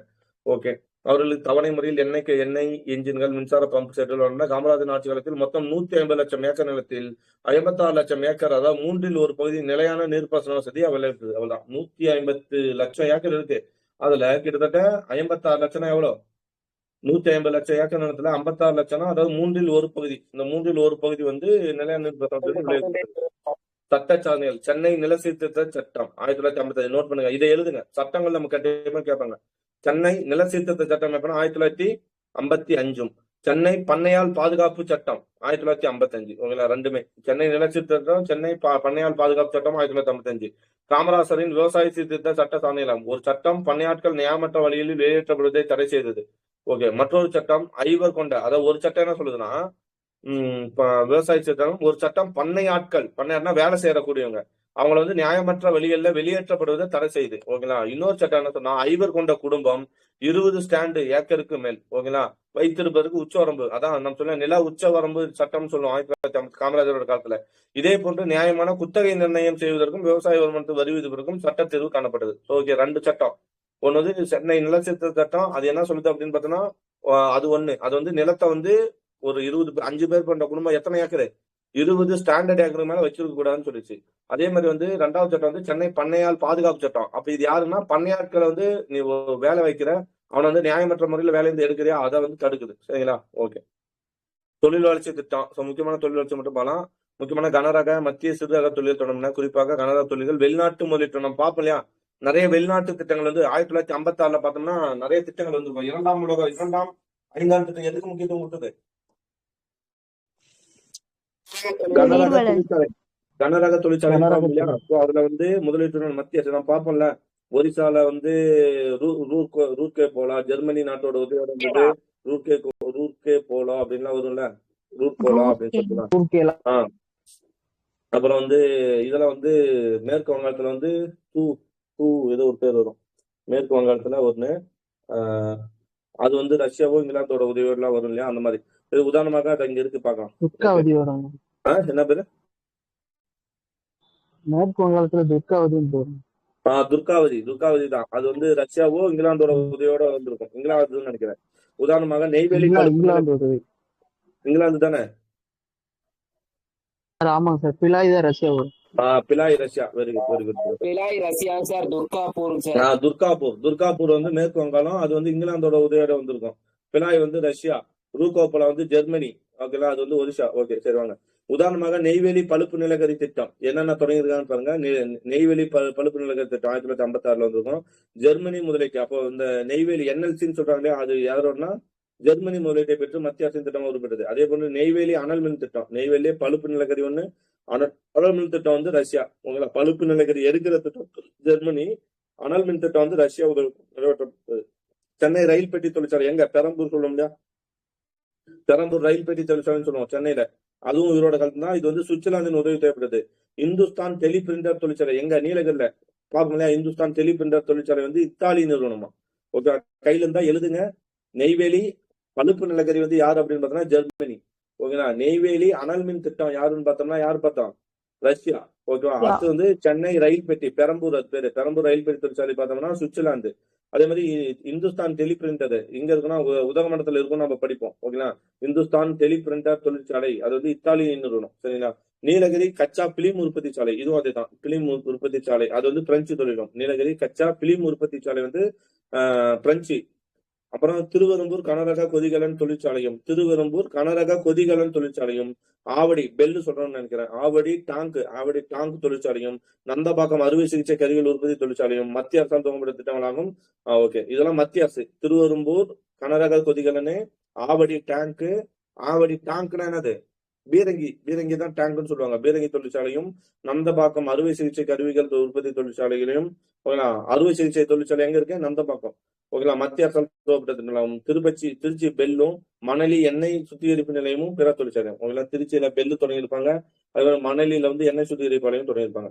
வெளிநாடுகள் உதவிப்பட்டு துவக்கப்பட்ட தொழில் வளர்ச்சி திட்டங்கள் 5ஆம் திட்டங்கள் நான் சொன்னேன் இல்லையா. இதெல்லாம் 5ஆம் திட்டத்தின் கீழ் மத்திய அரசாங்கம் ஆரம்பித்த திட்டங்கள் போக, தமிழ்நாடு அரசாங்கமும் தனியார் துறையும் போட்டி போட்டுக்கொண்டு மத்திய தர சிறு குறு தொழிற்சாலைகளை துவங்கின. அதாவது 5ஆம் திட்டம் இல்லாம தனியா தமிழ்நாடு அரசு என்ன பண்ணுதுன்னா தனியா பிறவைத்தை சேர்த்து காமராஜர் அரசாங்கம் தமிழ்நாட்டின் பல்வேறு பகுதிகளில் தொழிற்பேட்டைகளை துவக்கப்பட்டன. இவற்றின் மூலம் நூற்றுக்கணக்கான தொழில் முனைவோர் பயனடைந்தனர். ஆயிரக்கணக்கான வேலை வாய்ப்புகள் எடுத்தனர். தனியார் துறையில் துணி உற்பத்தி, சிமெண்ட் உற்பத்தி, சர்க்கரை ஆலைகள், மோட்டார் மற்றும் இருசக்கர உற்பத்தி தொழில்கள் துவக்கப்பட்டன. எடுத்துக்காட்டாக ராஜபாளையம் ராம்கோ தொழிற்சாலை. ராம்கோனாலே என்ன தொழிற்சாலை? அது சிமெண்டா? ராஜபாளையம் சிமெண்ட் ராம்கோ தொழிற்சாலை. சேசாயி காகித தொழிற்சாலை. மேட்டுப்பாளையத்துல வந்து விஸ்காஸ் சொல்லுவோம். மேட்டுப்பாளையம் விஸ்காஸ். ஓகேங்களா. அடுத்து வந்து வடபாதி மங்கலம் சர்க்கரை ஆலை, வண்டலூர் ஸ்டாண்டர்டு மோட்டார் தொழிற்சாலை, எண்ணூர் ராயல் என்ஃபீல்டு, வெண்ணூர்ல வந்து ராயல் என்ஃபீல்டு மோட்டார் தொழிற்சாலை மற்றும் அசோக் லேலாண்டு தொழிற்சாலைகள் குறிப்பிடத்தக்கவை. இதெல்லாம் சும்மா காமராஜர் நம்ம படிச்சோம் இல்லையா, சென்னையில வந்து இதெல்லாம் இருக்குது, லேலாண்டு, டிவிஎஸ், அசோக் லேலாண்டு சொல்றோம் இல்லையா, அந்த மாதிரி தொழிற்சாலைகள் சொல்றாங்க. காமராஜர் முதலமைச்சராக முன் மகாராஷ்டிரமும் மேற்கு வங்காளமும் தான் தொழில் வளர்ச்சி முன்னணி. கரெக்டா? ஆமா, மேற்கு வங்காளமும். ஏன்னா நான் பாக்குறோம், முதல் காகித தொழிற்சாலை எங்க வந்துச்சு? மேற்கு வங்காளம். ஓகேனா? முதல் பருத்தி தொழிற்சாலை எங்க வந்துன்னா பம்பாய்க்கு வந்திருக்கும். முதல் பருத்தி தொழிற்சாலை 1854 நினைக்கிறேன். காகிதம் 1885 செராம்பூர், மேற்கு வங்காளத்துல செராம்பூர்ன்ற ஒரு இடத்துல தோன்றிருப்பாங்க. ஞாபகம் இருக்கலாம், படிச்சிருப்போம். சணல் தொழிற்சாலை எங்கன்னா மேற்கு வங்காளம், அது மாதிரிலாம் படிச்சிருப்போம். ஆனா இதுல வந்து காமராஜர் முதலமைச்சர் முன் மகாராஷ்டிரா மேற்கு வங்காளம் தொழில் வளர்ச்சி முன்னணி. இவரது ஆட்சி காலத்தில் இதில் தமிழ்நாடு மேற்கு வங்காளத்தை பின்னுக்கு தள்ளிவிட்டு இந்தியாவில் 2வது இடத்தை பிடித்தது. இது வரலாற்று முக்கியத்துவ பொருளாதார சாதனையாகும். பொருளாதார அதிசயம் அதான் சொல்றோம். காமராஜர் தான் இந்த இதுக்கெல்லாம் காரணம்ன்றாங்க. அறிவியல் தொழில்நுட்ப ஆராய்ச்சி நிறுவனம் பெருசா என்ன பார்க்கலாம். அறிவியல் தொழில்நுட்பம் வந்து இந்திய தொழில்நுட்ப நிலையம், அது ஒண்ணு அவற்றுள் முக்கியமான வந்து காமராஜர் இதுல வந்து இந்திய தொழில்நுட்ப நிலையம், ராமானுஜம் கணித நிலையம், இந்திய தொழில்நுட்ப நிலையமா இருக்கட்டும், ராமானுஜரோட கணித நிலையமா இருக்கட்டும், சென்னை அடையாற்றில் உள்ள புற்றுநோய் ஆராய்ச்சி நிறுவனமா இருக்கட்டும், சென்னை இதுல இருக்கக்கூடிய புற்றுநோய் ஆராய்ச்சி நிறுவனம், திருச்சி பிராந்திய தொழில்நுட்ப கல்லூரி, திருச்சியில வந்து பிராந்திய தொழில்நுட்ப கல்லூரி, கோவை அரசாங்க பொறியியல் கல்லூரி, காரைக்குடி மின்வேதியியல் ஆராய்ச்சி மையம், சென்னை அழகப்பா தொழில்நுட்ப கல்லூரி. ஓகே, இவையன்றி பல பாலிடெக்னிக். முக்கியம் இதுதான், காமராஜர் காலத்துல தான் என்ன உருவாக்கப்படுது? பல பாலிடெக்னிக்கல் உருவாக்கப்பட்டது, தொழில் பயிற்சி காலேஜ். ஓகே, நான் அதை நோட் பண்ணுங்க. பாலிடெக்னிக் பயிற்சி நிறுவனம் ஓப்பன். சென்னை அடையாறில் செயல்பட்டு வந்த தன்னார்வ உடல்நல சேவை திட்டத்தின் வாலண்டரி ஹெல்த் சர்வீஸ் ஸ்கீமின் கீழ் மருத்துவ மையம் துவக்கப்பட்டது. ஓகேங்களா? சென்னை அடையாறுல. ஓகேவா? ஓகே, எங்க சென்னை அடையாற்றில் தான். சென்னை அடையாற்றில் தான் இந்த புற்றுநோய் மருத்துவ சிகிச்சை இதுவுமே. இவற்றின் விளைவாக தமிழ்நாடு தொழில்மயமான அறிவியல் தொழில்நுட்ப ஆராய்ச்சி கல்வியாக வந்தது. மக்கள் தொண்டர் காமராஜர் முதலமைச்சரான தொண்டராகவே செயல்பட்டார். இதற்கு 2 எடுத்துக்காட்டு வந்து 1955 கிழக்கு ராமநாதபுரம் மாவட்டம் வெள்ளத்தாலும் புயலாலும் பெரிதும் பாதிக்கப்பட்டது. அப்போது காமராஜர் அங்கு விரைந்து சென்று மக்களை சேர்ந்து சேதங்களை நேரில் பார்வையிட்டு இழப்புகளை அதிகாரிகளுடன் தோராயமாக கணக்கிட்டு அங்கேயே ஆணைகளை பிறப்பித்தார். நிவாரண தொகை உடனடியாக பட்டுவாடா செய்யப்பட வேண்டும் என்று உத்தரவிட்டார். இதே போன்று 1955 62 வந்து வட ஆற்காடு மாவட்டத்தில் உள்ள குடியாத்தம், சொன்னேன் இல்லையா, வட ஆற்காடு, நான் வட ஆற்காடு மாவட்டம் குடியாத்தத்தில் 50 ஹரிஜன குடும்பங்களின் சார்பாக குடிநீர் கிணறும் மின்சார இணைப்பும் வேண்டுமென கேட்டு மனு கொடுக்கப்பட்டது. எங்க? 1962 வட ஆற்காடு மாவட்டத்துல குடியாத்தத்துல 50 ஹரிஜன குடும்பங்களின் சார்பாக குடிநீர் கிணறும். இந்த சமயத்தில் தான் ரமேஷ் நான் ஒர்க் பண்றேன்ல, ரமேஷ் கேக்குதா? அது யாராவது இருக்கீங்களா? சார் கேக்குது. இருக்கீங்களா? உயிரே வருது. ஏதோ ஒரு சொல்லுங்க. 1962 இப்ப காமராஜர் வந்தான்னு சொல்றாங்க இல்லையா, குடியாத்துல வந்து இப்ப நான் அந்த இருக்கிற இடத்துல பாலத்துக்கு வந்து காமராஜர் பாலம், அந்த பாலம் வந்து காமராஜர் தான் வந்து திறந்து வச்சிருக்காரு. அதே மாதிரி அங்க ஒரு நான் ஒர்க் பண்ற கிராமத்திலே ஒரு பள்ளிக்கூடம் இருக்கு. அந்த பள்ளிக்கூடத்தை யாரு திறந்து வச்சிருக்காங்கன்னா காமராஜர். அவங்க வெளியிலேயே கல்வெட்டு வச்சிருக்காங்க. அந்த பள்ளிக்கூடத்தை வந்து திறந்து வச்சவர் வந்து காமராஜர் தான். இப்ப அந்த இன்சிடென்ட் தான் இது. வரலாற்று தூக்கிட்டு வந்து நான் இங்க வரலாற்றுல இப்போ அந்த இடத்த இப்ப நான் பாக்குறேன். நிவாரண தொகைக்காக உடனடி பட்டுவாடா செய்யப்பட்டது. 1962 வட ஆற்காடு மாவட்டம் வேலூர் மாவட்டம் தான். வேலூர், திருவண்ணாமலை, ராணிப்பேட்டை, ஓகேங்களா, இதெல்லாமே வந்து வட ஆற்காடு மாவட்டம். அதுல வந்து குடியாத்தத்தில் 50 ஹரிஜன குடும்பங்களின் சார்பாக குடிநீர் கிணறும் மின்சார இணைப்பும் வேண்டும் என கேட்டு மனு கொடுக்கப்பட்டது. அவரது கோரிக்கை நியாயத்தை அறிந்து காமராஜர் அந்த இடத்திலேயே உரிய உத்தரவை பிறப்பித்தார். அது மட்டுமல்லாமல் பின்னர் அவ்வூர் வழியை சேர்ந்த காமராஜர் மக்களை சந்தித்து மக்களது கோரிக்கை நிறைவேற்றப்பட்ட உறுதி செய்தார் இல்லையா. அந்த சமயத்துலதான் என்ன பண்ணிருக்காங்கன்னா, நான் இருக்கிற கிராமத்துல, இப்ப நான் விஓவா இருக்கிற ஒரு கிராமத்துல ஒரு பள்ளிக்கூடத்தை திறந்திருக்காரு. ஓகேவா? அது மாதிரி அந்த பாலமும் அவர் காலத்துல கட்டப்பட்டிருக்கு. ஓகே, சட்டப்பேரவை கூட்டம் முதலமைச்சர் காமராஜர் சட்டப்பேரவை கூட்டம் தவறாக கலந்து கொள்வார். இதெல்லாம் தேவை நமக்கு. விவாதங்கள் பங்கேற்கும் பொறுப்பை அவசியமான விவாதத்திடையே குறுக்கிட்டு கருத்து கூறுவார். விவாதங்களில் பங்கேற்கும் பொறுப்பை சி சுப்பிரமணியம், எம் பக்தராஜ், ஆர்வங்கட்டமன் போன்ற அமைச்சர்களிடம் விட்டு விட்டுவார். சட்டப்பேரவை விவாதங்களை கூர்ந்து கேட்டு பிரச்சனைகளை புரிந்து கொண்டு பின்னர் அமைச்சருடன் விவாதித்த பின்னர் அமைச்சரவை கூட்டி முடிவெடுப்பார். அனைத்து கட்சி உறுப்பினர்களும் பேரவையில் கருத்து கொள்ள வாய்ப்பு கொடுவார். சட்டப்பேரவையில் சி சுப்பிரமணியத்துக்கும் எதிர்கட்சி தலைவர் யாரு அண்ணாதுரைக்கும் இடையே எழுந்த விவாதங்கள் பத்திரிகையில் விரிவாக வெளியிடப்பட்டன. வானொலி ஒளிபரப்பு உன்னிப்புடன் கேட்கப்பட்டன. எடுத்துக்காட்டாக அழகிரிசாமி அரசாங்க வழக்குநராக நியமிக்கப்பட்ட விவகாரம் பேரவைக்குள் காரசாரமாக அழகிரிசாமியை வந்து அரசாங்க வழக்குநர் நியமிச்சிட்டாங்க. அது சொல்லியிருக்காங்க. காமராஜர் முதலமைச்சர் இந்த 9 ஆண்டு காலத்தில் 6 முறையே சட்டப்பேரவையில் பேசியுள்ளார். எத்தனை முறை தான் பேசுகிறாராம்? 9 வருஷத்துல 6 முறை தான் சட்டப்பேரவை பேசியுள்ளார் என்று குறிப்பிட்டுள்ளார் டாக்டர் எம்.எஸ். முத்துசாமி. யார் எம்.எஸ். முத்துசாமி? இவரோட வாழ்க்கை வரலாறு. காமராஜரோட வாழ்க்கை வரலாற்று எழுதுதான் எம்.எஸ். முத்துசாமி. சோ அப்போ காமராஜர் 9 ஆண்டு காலத்தில் 6 முறையே சட்டப்பேரவை பேசுகிறார் என்று குறிப்பிட்டார் MS முத்துசாமி. மக்கள் வரி பணத்தில் ஊதியத்தையும் சலுகையிலும் பெற்றுக்கொண்டு சட்டப்பேரவை உறுப்பினர் தொடர்ந்து சட்டமன்ற கூட்டங்களை புறக்கணிக்கும் பழக்கம் காமராஜ் ஆட்சியத்தில் இல்ல. எல்லாருமே என்ன கட்டாயம் வந்தாருன்றார். அழகிரி சாமி விவகாரம். அழகிரி சாமி நீதித்துறையை சேர்ந்தவர். ஓமந்தூர் ராமசாமி ரெட்டியார் முதலமைச்சராக இருந்தபோது அவருக்கு பிரத்யேக செயலராக இருந்தார். ஓமந்தூர் சாமி ரெட்டி அவரோட பிரத்யேக செயலர் தான் யாரு? இந்த அழகிரி சாமி. அதன் பின் மாவட்ட நீதிபதி ஆக்கிறாரு. சி சுப்பிரமணியம் காமராஜர் அமைச்சரவையில் சேர்ந்த பின் அழகிரி சாமி அரசாங்க வல்லுநராக நியமிக்கப்பட்டார். சி சுப்பிரமணியம் நிதி அமைச்சரா சேர்த்துறாரா காமராஜர். அதுக்கப்புறம் இவர் அழகிரி சாமி வழக்குனரா சேர்த்துறாங்க. அந்த நியமனத்தை எதிர்த்து வழக்குனர் சங்கம் உயர்நீதிமன்றத்தில் வழக்கு தோன்றது. அவ்வழக்கை விசாரித்த நீதிபதிகள் வழக்கை தள்ளுபடி செய்தனர். எனினும் அமைச்சர் சி சுப்பிரமணியம் இவரது உறவினர் அரசாங்க பதவியில் நியமிக்கப்பட காரணமாக இருந்ததாக கூறி சட்டப்பேரவையில் குற்றம் சாட்டப்பட்டார். புரிதலா? சி சுப்பிரமணியத்தோட உறவினர்னு சொல்லி அவர் இது பண்றாங்க. அவ்வளவுதான். இது சுப்பிரமணியத்தின் உரிமை மீறல் பிரச்சனை நம்பிக்கையில திருமணம் கொண்டு வரணும். விவாதத்தின் போது அமைச்சர் சுப்பிரமணியன் அழகிரிசாமி நியமனத்தை பற்றி முழு விவரங்களையும் உறுப்பினர்களுக்கு தெரிவிப்பதனால் நம்பிக்கையில்லா திருமணம் தோட்டத்தை அமைச்சர் நேர்மையும் அழகிரிசாமியின் திறமையும் நிலைத்திருந்தனர். பின்னர் அழகிரிசாமி சென்னை உயர்நீதிமன்ற நீதிபதியாகவும் அதன் பின் உச்ச நீதிபதியாகவும் பதவி பெற்றார். அவர் அரசு வழக்குனராக இருந்த அழகிரிசாமி சென்னை உயர்நீதிமன்ற நீதிபதியாக மாற்றுகிறாரு. பின்னர் உச்ச நீதிபதியாக மாற்றுகிறார். இந்நிகழ்ச்சி பற்றி சி சுப்பிரமணியன் சுயசரிதையில் எழுதிவிட்டு பொது வாழ்க்கையில் இருப்போர் எவ்வித சர்ச்சைக்கும் இடம் கொடுக்காமல் இருப்பது நல்லதுன்னு சொல்லி அவர் சொல்றார். ஓகேங்களா? சி சுப்பிரமணியன் சொல்றார். புதிய பஞ்சாயத்து புரட்சி. ஜவஹர்லால் நேரு இந்திய பிரதமர் பொறுப்பேற்றவுடன் திட்ட கமிஷன் அமைக்கப்பட்டு 5ஆம் திட்டம் நான் பார்ப்போம். திட்ட கமிஷன் அமைத்து 5ஆம் திட்டம் நிறைவேற்றப்பட்டன.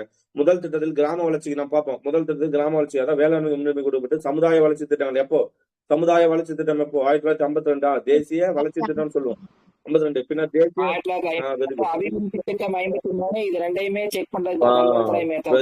தேசிய விரிவு பணி திட்டம் 53 அது விரிவு பண்ணிருப்பாங்க. அதன் பின் ஆவடி காங்கிரஸ் மாநாட்டில் நிறைவேற்றப்பட்ட சோசியலிச பணி சமுதாயம் நான் படிச்சோம் இல்லையா? ஆவடி காங்கிரஸ் மாநாடு எங்க நடந்துச்சு? 1955 60வது காங்கிரஸ் மாநாடுன்னு பார்த்தோம். யாரு இதுக்கு தலைவர்? சூப்பர். யாரு? UN தேபார். UN தபார் தேபாரோ இதை பார்த்தோம். UN தேபாரோ தபாரோ இதை பார்த்தோம்னா UN தபார். ஓகேங்களா? அதே மாதிரி எதுல இருந்து அது பேர் என்ன? ஒரு சிறப்பு நாட்டு தலைவர் என்ன? மார்ஷல் டிட்டோ சிறப்பழைப்பாளர். மார்ஷல் டிட்டோ யுகோஸ்லாவியன் தலைவர். யுகோஸ்லாவியன் தலைவர் மார்ஷல் டிட்டோ சிறப்பு விருந்தினராக இருந்திருப்பார் இல்லையா?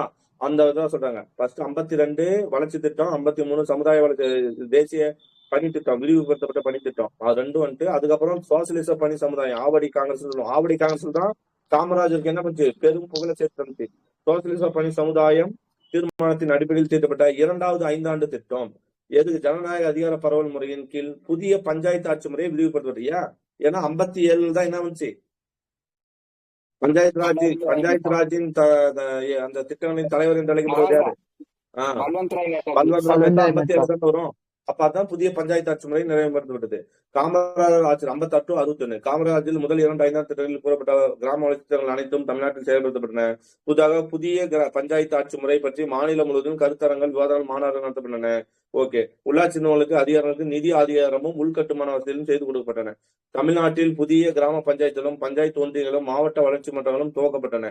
பின்னர் இத்திட்டம் பிற மாவட்ட கிராமங்களுக்கும் ஒன்றியங்களுக்கும் மாவட்டங்களும் விரிவுபடுத்தப்பட்டன. புதிய பஞ்சாயத்து ஆட்சி முறை காமராஜர் தமிழ்நாட்டில் இருக்கும்போது தான் வந்திருக்குன்னு சொல்ற வராங்க. அவ்வளவுதான். சட்டப்பேரவை தேர்தல் 1962. சட்டப்பேரவை தேர்தல் 1962 பிப்ரவரி 21ஆம் தேதி நடைபெற்றது. 1962 பிப்ரவரி 21. இத்தேர்தலுக்கு முன் இரட்டை உறுப்பினர் தொகுதிகள் நீக்கப்பட்டன. இரட்டை உறுப்பினர் ரெண்டு இதுல நிக்கிறான்ற இது நீக்கப்பட்டன. இத்தேர்தலின் போது திமுக காங்கிரசுக்கு எதிரான கட்சியாக வளர்ந்து கொண்டிருந்தது. காங்கிரஸ் தனியாக போட்டியிட்டது. வழக்கம் போல் பெரியார் யாருக்கு ஆதரவு வச்சிருப்பாரு? காமராஜரை ஆதரித்தார். காமராஜர் தனது உண்மையான வாரிசு, அவரது தலைமையின் கீழ் தமிழர்களின் நலம் பாதுகாப்பா இருக்கும்னு சொல்லி யார் சொல்றாரு? பெரியார் சொல்றாரு. யாரு? அண்ணாவுக்கு ஆப்போசிட்டாவே பெரியார் சொல்றாரு. காங்கிரசுக்கு வாக்களிக்காவிடில் ராஜாஜி சவாரி செய்யும் திமுக குதிரை நாம் பார்த்தோம் இல்லையா? அதான அந்த 1957 திமுக என்ன பண்ணும்? ராஜாஜி என்னவா பயன்படுத்தின்னு சொன்னாரு? சவாரி செய்யும் குதிரையாக. சவாரி செய்யும் குதிரை. ஏன்னா திமுக வளத்துக்கு ராஜாஜி பயன்படுத்துறான்னு சொல்லுவாங்க. அப்போ அவர் என்ன பெரியார் என்ன சொன்னா, காங்கிரசுக்கு வாக்களிக்காவிடால், ஏன்னா காமராஜர் தான் என்னோட வாரிசு, அவருக்கு வாக்களிக்கன்னு சொல்றாரு. ராஜாஜி சவாரி செய்யும் திமுக குதிரை உங்களை இரக்கமின்றி மிதித்து அழித்து விடும் என்று பிரச்சாரம் செய்தார். காமராஜரும் பெரியாரின் மக்கள் செல்வாக்கை பயன்படுத்திக் கொண்டார். திமுகவின் ஈவேகி சம்பத் கம்யூனிஸ்ட் கட்சியுடன் கூட்டணி அமைக்கலாம் என்று கூற, திமுக ஈவேகி சம்பத் கம்யூனிஸ்ட் கட்சி கூட்டணி அமைக்கலாம் என்று கூற, சீன் அண்ணாதுரை ராஜாஜியின் சுதந்திர கட்சியுடன் அணி சேர பார்த்தோம் இல்லையா? 62ல 57 62 ரெண்டு பேரும் இது வைக்கிறாங்க சுதந்திர கட்சி. ஓகே, இதன் காரணமாக சம்பத் திமுகவிலிருந்து பிரிந்து அவர் என்ன பண்றாரு, ஈவிகே சம்பத் என்ன பண்றாரு, திமுகவிலிருந்து பிரிந்து தமிழ் தேசிய கட்சி என்ற தனி கட்சியை துவக்கியதால் திமுகவின் பலம் இத்தேர்வில் ஓரளவு பாதிக்கப்பட்டது. ஏன்னா சம்பத் என்ன சொல்றாருன்னா, நம்ம யாரு கூட கூட்டணி வைக்கலாம், இத யாரு கூட கூட்டணி வைக்கலாம், எங்கப்பா யாருங்க, அண்ணாதுரையின் ராஜாசுவரம் இல்ல, சம்பத் என்ன சொல்றா, கம்யூனிஸ்ட் கட்சி. யாருமே காணுமே ஒருத்தர் திமுகவின் ஈவிக்கு வந்து கம்யூனிஸ்ட் கட்சியோட கூட்டணி அமைக்கலாம்னு சொல்றாரு. ஆனா அண்ணாதுரை என்ன பண்றாரு அப்படின்னு பார்த்தோம்னா ராஜாஜியோட கூட்டணி அமைக்கிறாரு. இதனால சம்பத் வெளியாயிட்டு தமிழ் தேசிய கட்சின்னு ஒண்ணு பின்னாடி வச்சுட்டாரு. சோ இதனால திமுகவோட பலம் ஓரளவு பாதிக்கப்பட்டது. ராஜாஜி நிலை பற்றி கவலைப்படாமல் திமுக இந்திய கம்யூனிஸ்ட் கட்சியுடன் தேர்தல் உறவு வைத்துக் கொண்டது. கம்யூனிஸ்டையும் சேர்த்துக்குச்சு. அதே போன்று திமுக முத்துராமலிங்க தேவரின் பார்வர்டு பிளாக் கட்சி நான் பார்த்தீங்க மும்மணி கட்சி கூட்டணின்னு பார்த்தோம் 1967. அது முன்னாடியே இது மாதிரி தான் வந்தது. திமுக முத்துராமலிங்க தேவரின் பார்வர்டு பிளாக் கட்சியுடனும் முகமது இஸ்மாயில், யார் முகமது இஸ்மாயில், காய்தே மில்லட் அழைக்கப்பட்ட முகமது இஸ்மாயில். அதனாலதான் அண்ணா என்ன சொல்லியிருக்காரு, தமிழக வானில் தோன்றியிருந்த காதி இருளை அகற்ற வந்த ஒரு பேரொழின்னு சொல்லியிருப்பாரு இல்லையா, அது அந்த இன்சிடென்ட்லாம் இங்கதான் முகமது இஸ்மாயிலும் முஸ்லீம் லீக்குடன் தேர்தல் உடன்பாடு கொண்டது. ஸோ அப்போ கம்யூனிஸ்ட் கட்சிங்கன்னா முத்துராமலிங்க தேவரோட பார்வர்டு கட்சி, முகமது இஸ்மாயிலோட முஸ்லீம் லீக், திமுக கட்சி, கம்யூனிஸ்ட் கட்சி, இதெல்லாம் ஒண்ணு சேர்ந்துச்சு உடம்பு. இத்தேர்தலை திரைப்பட உலகை சேர்ந்தோர் பிரதான பங்கேற்றனர். நாம் படிச்சோம் இல்லையா, தேர்தலை வந்து திரைப்பட உலகை சேர்ந்தோர் பிரதான பங்கேற்றனர். மக்களிடையே மகத்தான செல்வாக்கு பெற்றிருந்த யாரு, எம்.ஜி. ராமச்சந்திரன் திமுகவுக்கு பிரச்சாரம் செய்தார். எஸ்.எஸ். ராஜேந்திரன் ஓகேனா, எம்.ஜி. ராமச்சந்திரன் திமுக பிரச்சாரம் செய்தார். எஸ்.எஸ். ராஜேந்திரன் திமுகவுக்காக தேனி தொகுதியில் போட்டிட்டார். யாரு, எஸ்.எஸ். ராஜேந்திரன் திமுக தேனி தொகுதியில் போட்டிட்டாரு. சிவாஜி கணேசன் சம்பத்தின் கீழ் தமிழ் தேசிய கட்சி அழைத்தார். அப்போ சிவாஜி எங்க போயிட்டாரு, ஏன்னா எம்ஜிஆருக்கும் அவருக்கு ஆகாது இல்லையா, எம்ஜிஆர் இங்க இருக்கிறாருன்னா அவர் வந்து தமிழ் தேசிய கட்சியை ஆதரித்தார். காங்கிரஸ் திரைப்பட நடிகர்கள் நடித்த வாக்குரிமை என்ற திரைப்படத்தை தயாரித்து தேர்தல் பிரச்சாரத்துக்கு வந்தது. காங்கிரஸ் திரைப்பட நடிகர்கள், காங்கிரஸ் என்ன பண்ணுச்சுன்னா திரைப்பட நடிகர்கள் நடித்த வாக்குரிமை என்ற திரைப்படத்தை தயாரிச்சு தேர்தல் பிரச்சாரத்துக்கு காங்கிரஸ். இந்த பக்கம் திமுக என்ன பண்ணுன்னா, சிவாஜி கணேசன் வந்து தமிழ் தேசிய கட்சிக்கும், இப்ப எம்ஜிஆர் வந்து திமுகவுக்கும், எஸ்.எஸ். ராஜேந்திரன் வந்து திமுக தேனி கட்சியிலும் போட்டிட்டார். கட்சி முடிவு தனித்து போட்டி திமுக கூட்டணி, தனித்து போட்டிகள் ஓகே, திமுக கூட்டணி ஓகே. காங்கிரஸ் வந்து 206 ஓகேங்களா, 206 போட்டியிட்ட 206, வெற்ற இடம் 139, அதை மட்டும் எழுதிக்க. திமுக 143, 50 ஓகேங்களா, கிட்டத்தட்ட 50. சுதந்திர கட்சி, யாரு சுதந்திர கட்சி, நான் பார்த்தோம் இல்லையா 94 இடங்களில் போட்டிட்டு வெறும் 6 இடங்கள் மட்டுமே ஜெயிச்சுன்னு பார்த்தோம் இல்லையா 1962. பிளஸ் எத்தனை மக்களவை இடம், 22 மக்களவை இடம்னு பார்த்தோம் சரிங்களா. வெரி குட், அதான் அது 206ல 139 நோட் பண்ணுங்க. காங்கிரஸ் வந்து 206ல 139, திமுக 143ல 50, சுதந்திர கட்சியின் 94ல 6, பார்வர்டு பிளாக் 6க்கு 3, கம்யூனிஸ்ட் கட்சி 68ல 2 ஓகே, வெறும் 2 தான். சோசியல் இதெல்லாம் தேவையில்லை ஓகே. மொத்தம் 13 கட்சிகள் ஓகே. முக்கியத்துவம், தற்கால தமிழ்நாட்டு அரசியலில் வரலாற்றில் 1962 பொது தேர்தல் முக்கியத்துவம் வாய்ந்தது. இத்தேர்தலில் காங்கிரசுக்கு பெரும்பான்மை இடங்கள் கிடைத்தன. எவ்வளவு, 206க்கு எவ்வளவு பார்த்தோம், காங்கிரஸ் 137, 139 ஓகே. 206க்கு வந்து 139. ஸோ 1932 இத்தேர்தலில் காங்கிரஸ் பெரும்பான்மை இடங்கள் பெற்றன. எதிர்கட்சியான திமுக 50 இடங்கள் 143ல 50 வெற்றி பெற்றது. ஆனால் அக்கட்சி தலைவர் சி அண்ணாதுரை அவரது சொந்த காஞ்சிபுரம் தொகுதியில் என்ன பண்ணிட்டாரு, காங்கிரஸ் வேட்பாளர் நடேச முதலியாரால் தோற்கடிக்கிறார். நடேச முதலியார் யாரு, ஆல்ரெடி பார்த்து வந்தோம் இல்லையா. அண்ணாதுரை வந்து அவரது சொந்த காஞ்சிபுரம் தொகுதியில் என்ன பண்றாரு, காங்கிரஸ் வேட்பாளர் நடேச முதலியாரால் ஓகேனா, காங்கிரஸ் வேட்பாளர் யாரு, நடேச முதலியார், நான் படிச்சுட்டு வரும் இல்லையா, அவரால் தோற்கடிக்கப்பட்டார். மொத்தமுள்ள 206 இடங்களில் 130 இடங்களில் வெற்றி பெற்ற காங்கிரஸ் மீண்டும் 3வது முறையாக ஆட்சி அமைத்தது. மொத்தம் 206ல எவ்வளவு பார்த்தோம், 139 தானே பார்த்தோம். இந்த இடத்துல 130 போட்டுவாங்க, 139 வரணும். அந்த திமுக வந்து 1962 தான் 62 போட்டியிடும் போது அண்ணாதுரை ஜெயிச்சாருன்னா, அண்ணாதுரை வந்து காஞ்சிபுரம் தொகுதியிலே தோற்றுருக்காரு, ஞாபகம் வச்சுங்க ஓகேனா. சரி, நெக்ஸ்ட் அமைச்சரவை. முதலமைச்சர் காமராஜரின் 3வது அமைச்சரவை 1968 மார்ச் மாதம் 3ஆம் தேதி அமைச்சர். சோ முதலமைச்சர் காமராஜர் வந்து 3வது ஃபர்ஸ்ட் வந்து 1954 வந்துட்டாரு, ராஜாஜி போன பின்னாடி. அப்புறம் 57 தேர்தல் வந்தாரு, 62 வராது அமைப்பது. அதில் இடம்பெற்றோர் எம் பக்தவச்சலம் மீண்டும் வந்துட்டாரு. பக்தவச்சலம் வந்து நிதி, முன்ன வந்து பக்தவச்சலம் என்னவா இருந்தாரு, உள்துறை அமைச்சரா இருந்தார், ஞாபகம் இருக்கா. 1957 வந்து உள்துறை அமைச்சரா நிதியம் சுப்பிரமணியம். இப்போ ரெண்டுத்துக்கு யாரு வந்தாருன்னா, பக்தவச்சலம் நிதிக்கும் கல்விக்கும் வந்துட்டாரு. ஜோதி வெங்கடாச்சலம் பொது சுகாதாரம், பெண்கள், குழந்தைகள், பொது சுகாதாரம் வந்தாலும் பெண்கள் குழந்தைகள் நல்லா வந்துட்டாரு. ஆர் வெங்கட்ராமன் வந்து மீண்டும் நிதி, ஆர் வெங்கட்ராமன் தொழிலுக்கு மட்டும் இருந்தாரு, இப்ப நிதிக்கு ஆயிட்டாரு. அது வந்து SM அப்துல் மஜித் உள்ளாட்சி நிர்வாகம். கக்கன் முன்ன என்ன பார்த்தோம், கக்கன் வந்து பொதுப்பணி இருந்தாரு. கக்கன் ஞாபகம் இருக்கா? கக்கன் பொதுப்பணி இருந்தாரு, பொதுப்பணி. இப்ப விவசாயத்துக்கு மாற்றப்பட்டாரு. ராமையா வந்து பொதுப்பணி வருவாயா மாட்டாரு. ராமையா தான் அங்க மின்சாரத்துக்கு இருந்தாருன்னு நினைக்கிறேன். இங்க வந்து என்ன ஆச்சுன்னா, கக்கன் வந்து விவசாயத்துக்கு, ராமையா வந்து பொதுப்பணிக்கு மாட்டாரு. அப்புறம் பொதுப்பணிக்கும் வருவாய்க்கும். நல்ல சேனாதிபதி சர்க்கரை மன்றாடியா கூட்டுறவு. சர்க்கரை இருந்தா கூட்டுறவு வந்துடணும். ஓகேவா? ஏன்னா கூட்டுறவு துறை இதில் தானே ரேஷன் கடையில் தானே சக்கரை போடுறாங்க. ஸோ நல்ல சேனாதிபதி சர்க்கரை மன்றாடியார் கூட்டுறவு காடுகள். ஜீபு வராகன் வந்து விளம்பரம் தகவல். ஜீபூபான்னு விளம்பரம் பண்றாரு. ஓகே, இந்த அமைச்சரவையில் 4 ஜோதி அம்மாள், மன்றாடியார், பூவராகவன், மஜித் புதிதாக சேர்த்து. ஆமால, யார் வந்துட்டாங்க? ஜோதி அம்மாள் புதுசா வந்துக்கிறாங்க. ஜோதி அம்மாள் வந்து யாரு? ஜோதி வெங்கடாச்சலம் வந்து பொது சுகாதாரம். ஜோதி மன்றாடியார் வந்து என்னன்னா, மன்றாடியார் வந்து என்ன பார்த்தோம், கூட்டுறவுக்கு. பூவராகவன் வந்து விளம்பரத்துக்கு, மஜூத் வந்து உள்ளாட்சி. ஓகே. சி சுப்பிரமணியன் நாடாளுமன்ற உறுப்பினர் ஆனதால் இடம் பெறவில்லை. சி சுப்பிரமணியம் ஏன்னா அந்த சி சுப்பிரமணியம் தானே உள்துறை அமைச்சரா இருந்தாரு. சி சுப்பிரமணியம் தானே என்ன பார்த்தோம், நிதி அமைச்சரா இருந்தாரு. அவர் வந்து நாடாளுமன்ற உறுப்பினர் ஆயிட்டாராம். நாடாளுமன்ற உறுப்பினர் ஆனதால மக்களவையில இடம் பெறல. இது சட்டப்பேரவையில அமைச்சர்ல வரல. புரியுதுங்களா? காமராஜர் அமைச்சர்களுக்கு கொடுத்த அறிவுரை: பிரச்சனையை எதிர்கொள்ளுங்கள், தவிர்க்காதீர்கள், தீர்வு காணுங்கள். நீங்கள் செய்யும் காரியம் சிறிதாயினும் மக்கள் மகிழ்ச்சி அடைவர். பாருங்க, இப்படி எல்லாம் ஒரு தலைவர் இருந்திருக்காதான் பாருங்க. பிரச்சனையை எதிர்கொள்ளுங்க, தவிர்க்காதீங்க, தீர்வு காணுங்க, நீங்கள் செய்யும் காரியம் சிறிதாயினும் மக்கள் மகிழ்ச்சி அடைவர். பதவி துறப்பு. காமராஜர் 1962 சீன இந்திய போர் நினைச்சா ஆமால முடிந்த பின்னர் பிரதமர் நேரு நாட்டின் பாதுகாப்பை பலப்படுத்தவும் காங்கிரஸ் கட்சியை வலுப்படுத்தவும் விரும்பினார். காங்கிரஸை அனைத்து நிலையிலும் பலப்படுத்த பற்றி தமிழ்நாடு முதலமைச்சர் காமராஜர் நேரு ஹைதராபாத்தில் எங்க ஹைதராபாத்ல அப்போது காமராஜர் மூத்த காங்கிரஸ் தலைவர்கள் ஆட்சி பொறுப்பிலிருந்து விலகி என்ன பண்ணுங்க, ஆட்சி பொறுப்பு விட்டுடுங்க, கட்சிக்காக வந்து பணி செய்யுங்க அப்படின்னு சொன்னாரு. அப்போ தலைவர்கள் ஆட்சி பொறுப்பிலிருந்து விலகி கட்சி பணிகளை கவனித்தால் காங்கிரஸை பலப்படுத்த முடியும் என்ற கருத்தை கூறினார். காமராஜரின் கருத்தை நேரு ஏற்றுக்கொண்டார். இத்திட்டத்தை காங்கிரஸ் கமிட்டியும் ஏற்றுக்கொண்டது. 1963 ஆகஸ்ட் 10 இத்திட்டம் காமராஜர் திட்டம் என்று திட்டம் சொல்லும் இல்லையா, திட்டம் 1963 ஆகஸ்ட் 10 நோட் பண்ணுங்க. இந்த திட்டத்தை காங்கிரஸ் கமிட்டி எப்போது ஏற்றுச்சு? 1963 ஆகஸ்ட் 10. ஆகஸ்ட் 10. ஓகே கீழே வருது. இத்திட்டம் காமராஜர் திட்டம் என்று அனைவரும் வெளியிட்டது. இத்திட்டப்படி காமராஜர் தமிழ்நாட்டு முதலமைச்சர் பதவி தொடர்ந்தது எப்போ? 1963 அக்டோபர் 1. 1963 அக்டோபர் 1 பதவி இருக்கிறார். காங்கிரஸ் தலைவர் முதலமைச்சர் பதவி தொடர்ந்து கட்சி பணிக்காக டெல்லி சென்ற காங்கிரஸ் அகில இந்திய காங்கிரஸ் தலைவராக தேர்ந்தெடுக்கப்பட்டார் 1963 அக்டோபர் 9. ஓகேங்களா? சோ 63 அக்டோபர் 1 பதவி முதலமைச்சர் பதவி வெளியிட்டாரு.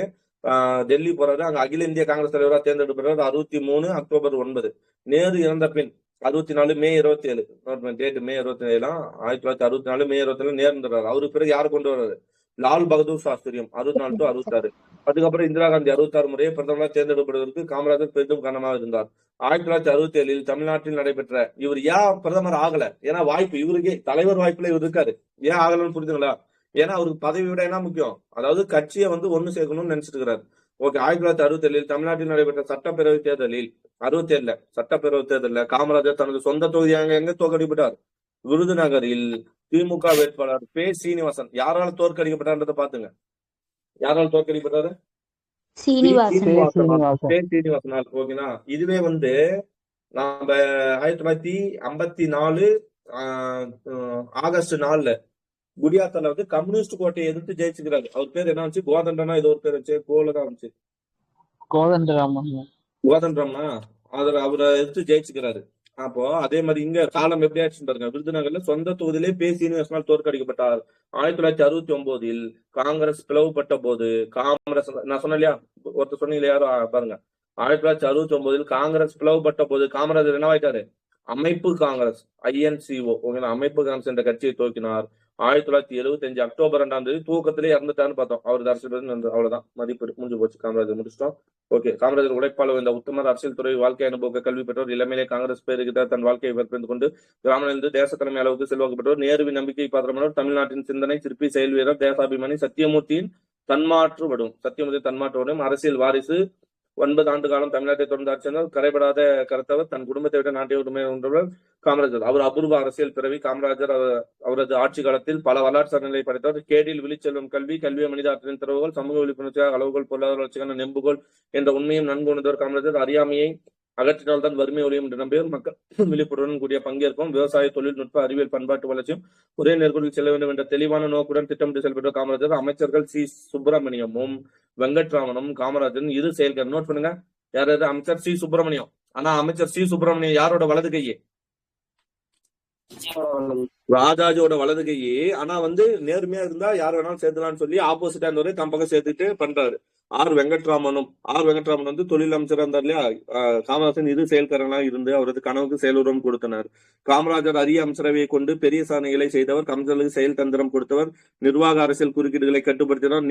நிர்வாக நேர்மையும் நாணயத்தையும் பாதுகாத்தார். காமராஜன் ஆட்சி காலத்தில் தான் அரசாங்க அதிகாரிகளும் அலுவலர்களும் மக்களோடு சேர்ந்து செயல்பட்டனர். எடுத்துக்காட்டாக பொதுக்கல்வி இயக்குனர் யார் சொன்னோம்? அவர் பொதுக்கல்வி இயக்குனர் நேத்து சுந்தர வடிவேலும் என்ன பண்ணுவோம்? தமிழகத்துல 6000 கல்வியை துவங்கி இருக்காரு. 6000 பள்ளிகளை தொடங்கினார். ஆரம்ப பள்ளிய 15,000 மொத்தம் கிராமத்துல மொத்தமா சேர்ந்து 15,000 கல்வியை உருவாக்கி இருக்காரு. இவரோட காலத்துல எவ்வளவு இருந்துச்சுன்னா, ராஜாஜி காலத்துல வெறும் 12,000 தான் இருந்தது. காமராஜர் ஆட்சி காலத்துல 27,000 மாறிச்சு. மாவட்ட ஆட்சியர், அப்புறம் இந்த மாவட்ட ஆட்சியர் யாரு? கி வேங்கட சுப்பிரமணியனும். அவங்கதான் மதிய உணவு திட்டத்தை மக்கள் பங்கேற்பு அனைவருக்கும் கல்வி இயக்கமாக மாற்றியது நினைவு. நோட் பண்ணுங்க. நம்ம பொது கல்வி இயக்குனர் யாரு? நேத்து சுந்தர வடிவேலும் மாவட்ட ஆட்சியர் கி வேங்கட சுப்பிரமணியனும் தான். 2 பேரும் சேர்ந்துதான் மதிய உணவு திட்டத்தை மக்கள் பங்கேற்புடன் அனைவருக்கும் கல்வி இயக்கமாக மாற்றியது நினைவு கூறத்தக்கது. ஓகேங்களா? மக்கள் திட்டத்தை, மதிய உணவு திட்டத்தை மக்கள் பங்கேற்புடன் அனைவருக்கும் கல்வி இயக்கமாக மாற்றியது யாரு? இவங்க 2 பேரோட பங்கேற்பு. சரிங்களா? சோ என்ன சொல்றாங்க? காமராஜர் ஆட்சி காலத்துல அரசு அலுவலர்கள் மக்களோட பங்கேற்றாருன்னு சொல்றாரு. தமிழும் ஆங்கிலமும் இந்தியும் தமிழ் சமுதாயம் முன்னேறுவதற்கான முப்பெரும் கருவிகள். அதாவது சொன்னா இல்லையா, ஒரு இடத்துல வெள்ளம் வந்துருச்சு, வெள்ளம் அந்த ஆத்துல மக்கள் பாதிக்கப்படுறாங்கன்னா அந்த வெள்ளத்தை பார்வையிடணும். யாரு? முதலமைச்சர் வரணும். வெள்ளம் எல்லாம் முடிஞ்ச பின்னாடிதான் என்ன பண்ணுவாங்க? முதலமைச்சர் வருவாங்க, பார்வையிடுவாங்க, நோட் பண்ணுவாங்க, அதுக்கப்புறம் போவாங்க, ஒரு கமிட்டி அமைப்பாங்க, எவ்வளவு ஆச்சுன்னு ஒரு குழுவை போட்டு ஆராய்ஞ்சு அந்த வெள்ளம் வரத்துக்குள்ள அடுத்த வெள்ளமே வந்துடும். அந்த நிதி போய் அவனுக்கு சேரத்துக்கு. அப்புறம் அவனுக்கு பேங்க்ல அமௌண்ட் போட்டு விடணும், பேங்க் அமௌண்ட் கேட்பாங்க, அதெல்லாம் பணம் ஏறி அவன் போறதுக்குள்ள அது அப்படியே வருஷம் ஓடி போயிடும். ஆனா அவர் என்ன பண்ணாரு? அந்த அந்த இடத்துக்கே போயிட்டு அந்த இடத்துலயே உடனே பணம் கிடைக்கிற மாதிரி பண்ணாரு இல்லையா? அந்த மாதிரி இதுவரையும் யாரும் பண்ண மாட்டல. தமிழும் ஆங்கிலமும் இந்தியும் தமிழ் சமுதாயம் முன்னேறுவதற்கான முப்பெரும் கருவிகள். தமிழ், ஆங்கிலம், இந்தி ஓகே என்று உறுதியாக நம்பினார் காமராஜர். தமிழர்கள் மாநில, தேச, சர்வதேச அளவில் உயர வேண்டும் என்று விரும்பினார். கருப்பு காந்தி. காமராஜர் யாரு?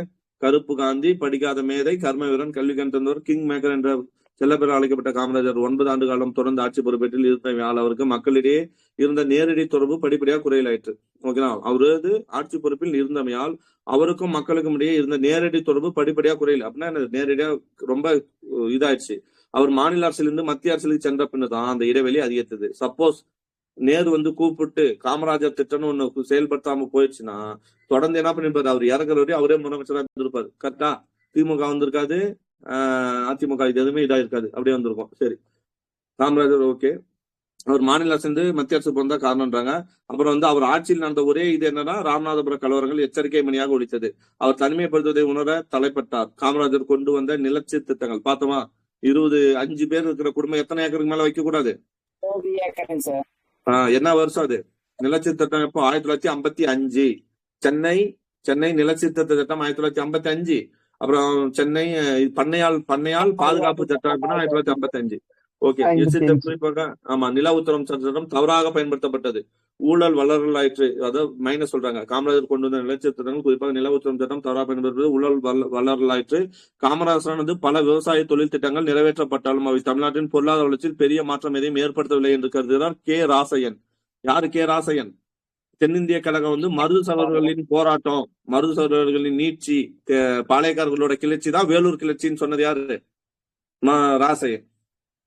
மருது சகோதரர்களோட தென்னிந்திய கிளர்ச்சியோட நீட்சி தான் வேலூர் கழகம் சொன்னதுதான் யாரு? ராசையன். அந்த ராசையன் தான் இவரு. ஓகேங்களா? காமராஜர் பல விவசாய தொழில் திட்டம் நிறைவேற்றப்பட்டாலும் தமிழ்நாட்டின் பொருளாதார வளர்ச்சியில் பெரிய மாற்றம் எதுவுமே ஏற்படுத்தவில்லை என்றாரு கே ராசையன். காமராஜர் காலத்திலேயே காங்கிரஸ் செல்வாக்கு இழக்க துவங்கியது. காங்கிரஸ் காலத்திலே திமுகவுக்கும் கம்யூனிஸ்ட் கட்சியும் தனது செல்வாக்கை அதிர்த்து கொண்டிருந்தது. காமராஜர் சரியான சமயத்தில் முதலமைச்சர் பதவியை துறந்து மத்திய அரசுக்கு சென்றார். அதன் பின் அவரது அரசியல் வாழ்க்கையில் பல ஏற்றங்களை சந்தித்தார். காமராஜரை கடைசி வரை கர்மராக இருந்தார். செயலே அவரது தாரக மந்திரம், தொண்டு, அதெல்லாம் பண்ண, ஏழை விவசாய, அறிவியல் தொழில்நுட்பம் இதெல்லாம் பண்ணாரு. காமராஜர் எழுதிய வளர்ச்சி புத்தகத்தின் அடிக்குறிப்புகள். ஓகே, இங்க அந்த அடித்தளத்தின் மீதுதான் அவருக்கு பின் வந்தோர் கட்டிடத்தை விரிவார். அவர் தான் பேஸ் போட்டிருக்காரு. அவர் பின்னாடி அடித்தளம் போட்டிருக்காங்க. ஓகே, அல்லது அழகுபடுத்தினர். அவையாவும் காமராஜருக்கு எழுதிய வளர்ச்சி புத்தகத்தின் அடிக்குறிப்புகள், பிற சேர்க்கைகளை போன்றவை. அவங்க இதுக்கு பின்னாடி வந்த எல்லாருமே என்னன்னா காமராஜரை ஃபாலோ பண்ணதான். காமராஜரின் குறைபாடுகள் கதிரவனில் காணப்படும் கரும்புள்ளி போன்றவை. பலர் வரலாற்றால், ஏன்னா ரொம்ப மைனஸ், பலர் வரலாற்றால் உருவாக்கப்படுகின்றனர், சிலர் வரலாற்றை படைக்கின்றனர். காமராஜர் வரலாற்றை உருவாக்கியவர்களுள் ஒருவர். ஓகேவா? இந்த இடத்துல இன்னொரு கூட்டு சொல்லமா, இவர் வரலாற்றை உருவாக்கியோரும் அல்ல, இவர் வரலாற்றால் உருவாக்கப்பட்டவரும் இல்ல, தன் வரலாற்றை தானே எழுதி சென்ற தன் வரலாற்றை ஒரு வரலாற்றாக மாற்றி சென்றவர்னு சொல்லி ராஜாஜி சொல்லியிருப்பாங்க. சரிங்களா? சும்மா அடைமொழியா அந்த புக் எழுதினவர் ரொம்ப இதா பண்ணிக்காரு. ஓகே, அவ்வளவுதான். பக்தவச்சல் எவ்வளவு. சோ காமராஜர் முடிச்சிடலாமா? காமராஜர் ஓகே. அடுத்து பக்தவச்சலம் இருக்கிறாரு. பக்தவச்சலங்கிறாங்க, 12 பேஜ் இருக்கு. கக்கன் வராங்க, வேற யாரும் வராங்க, அவ்வளவுதான். இன்னும் எவ்வளவு பேச்சுக்குது? இது பக்தவச்சலம் 12 பேஜ் இருக்குது. 12 பேஜ் தான். இருங்க, கொஸ்டின் ரெக்கார்ட் போய் முடிச்சிடலாம். 1 மணி நேரம் 29 நிமிஷம் ஆச்சு.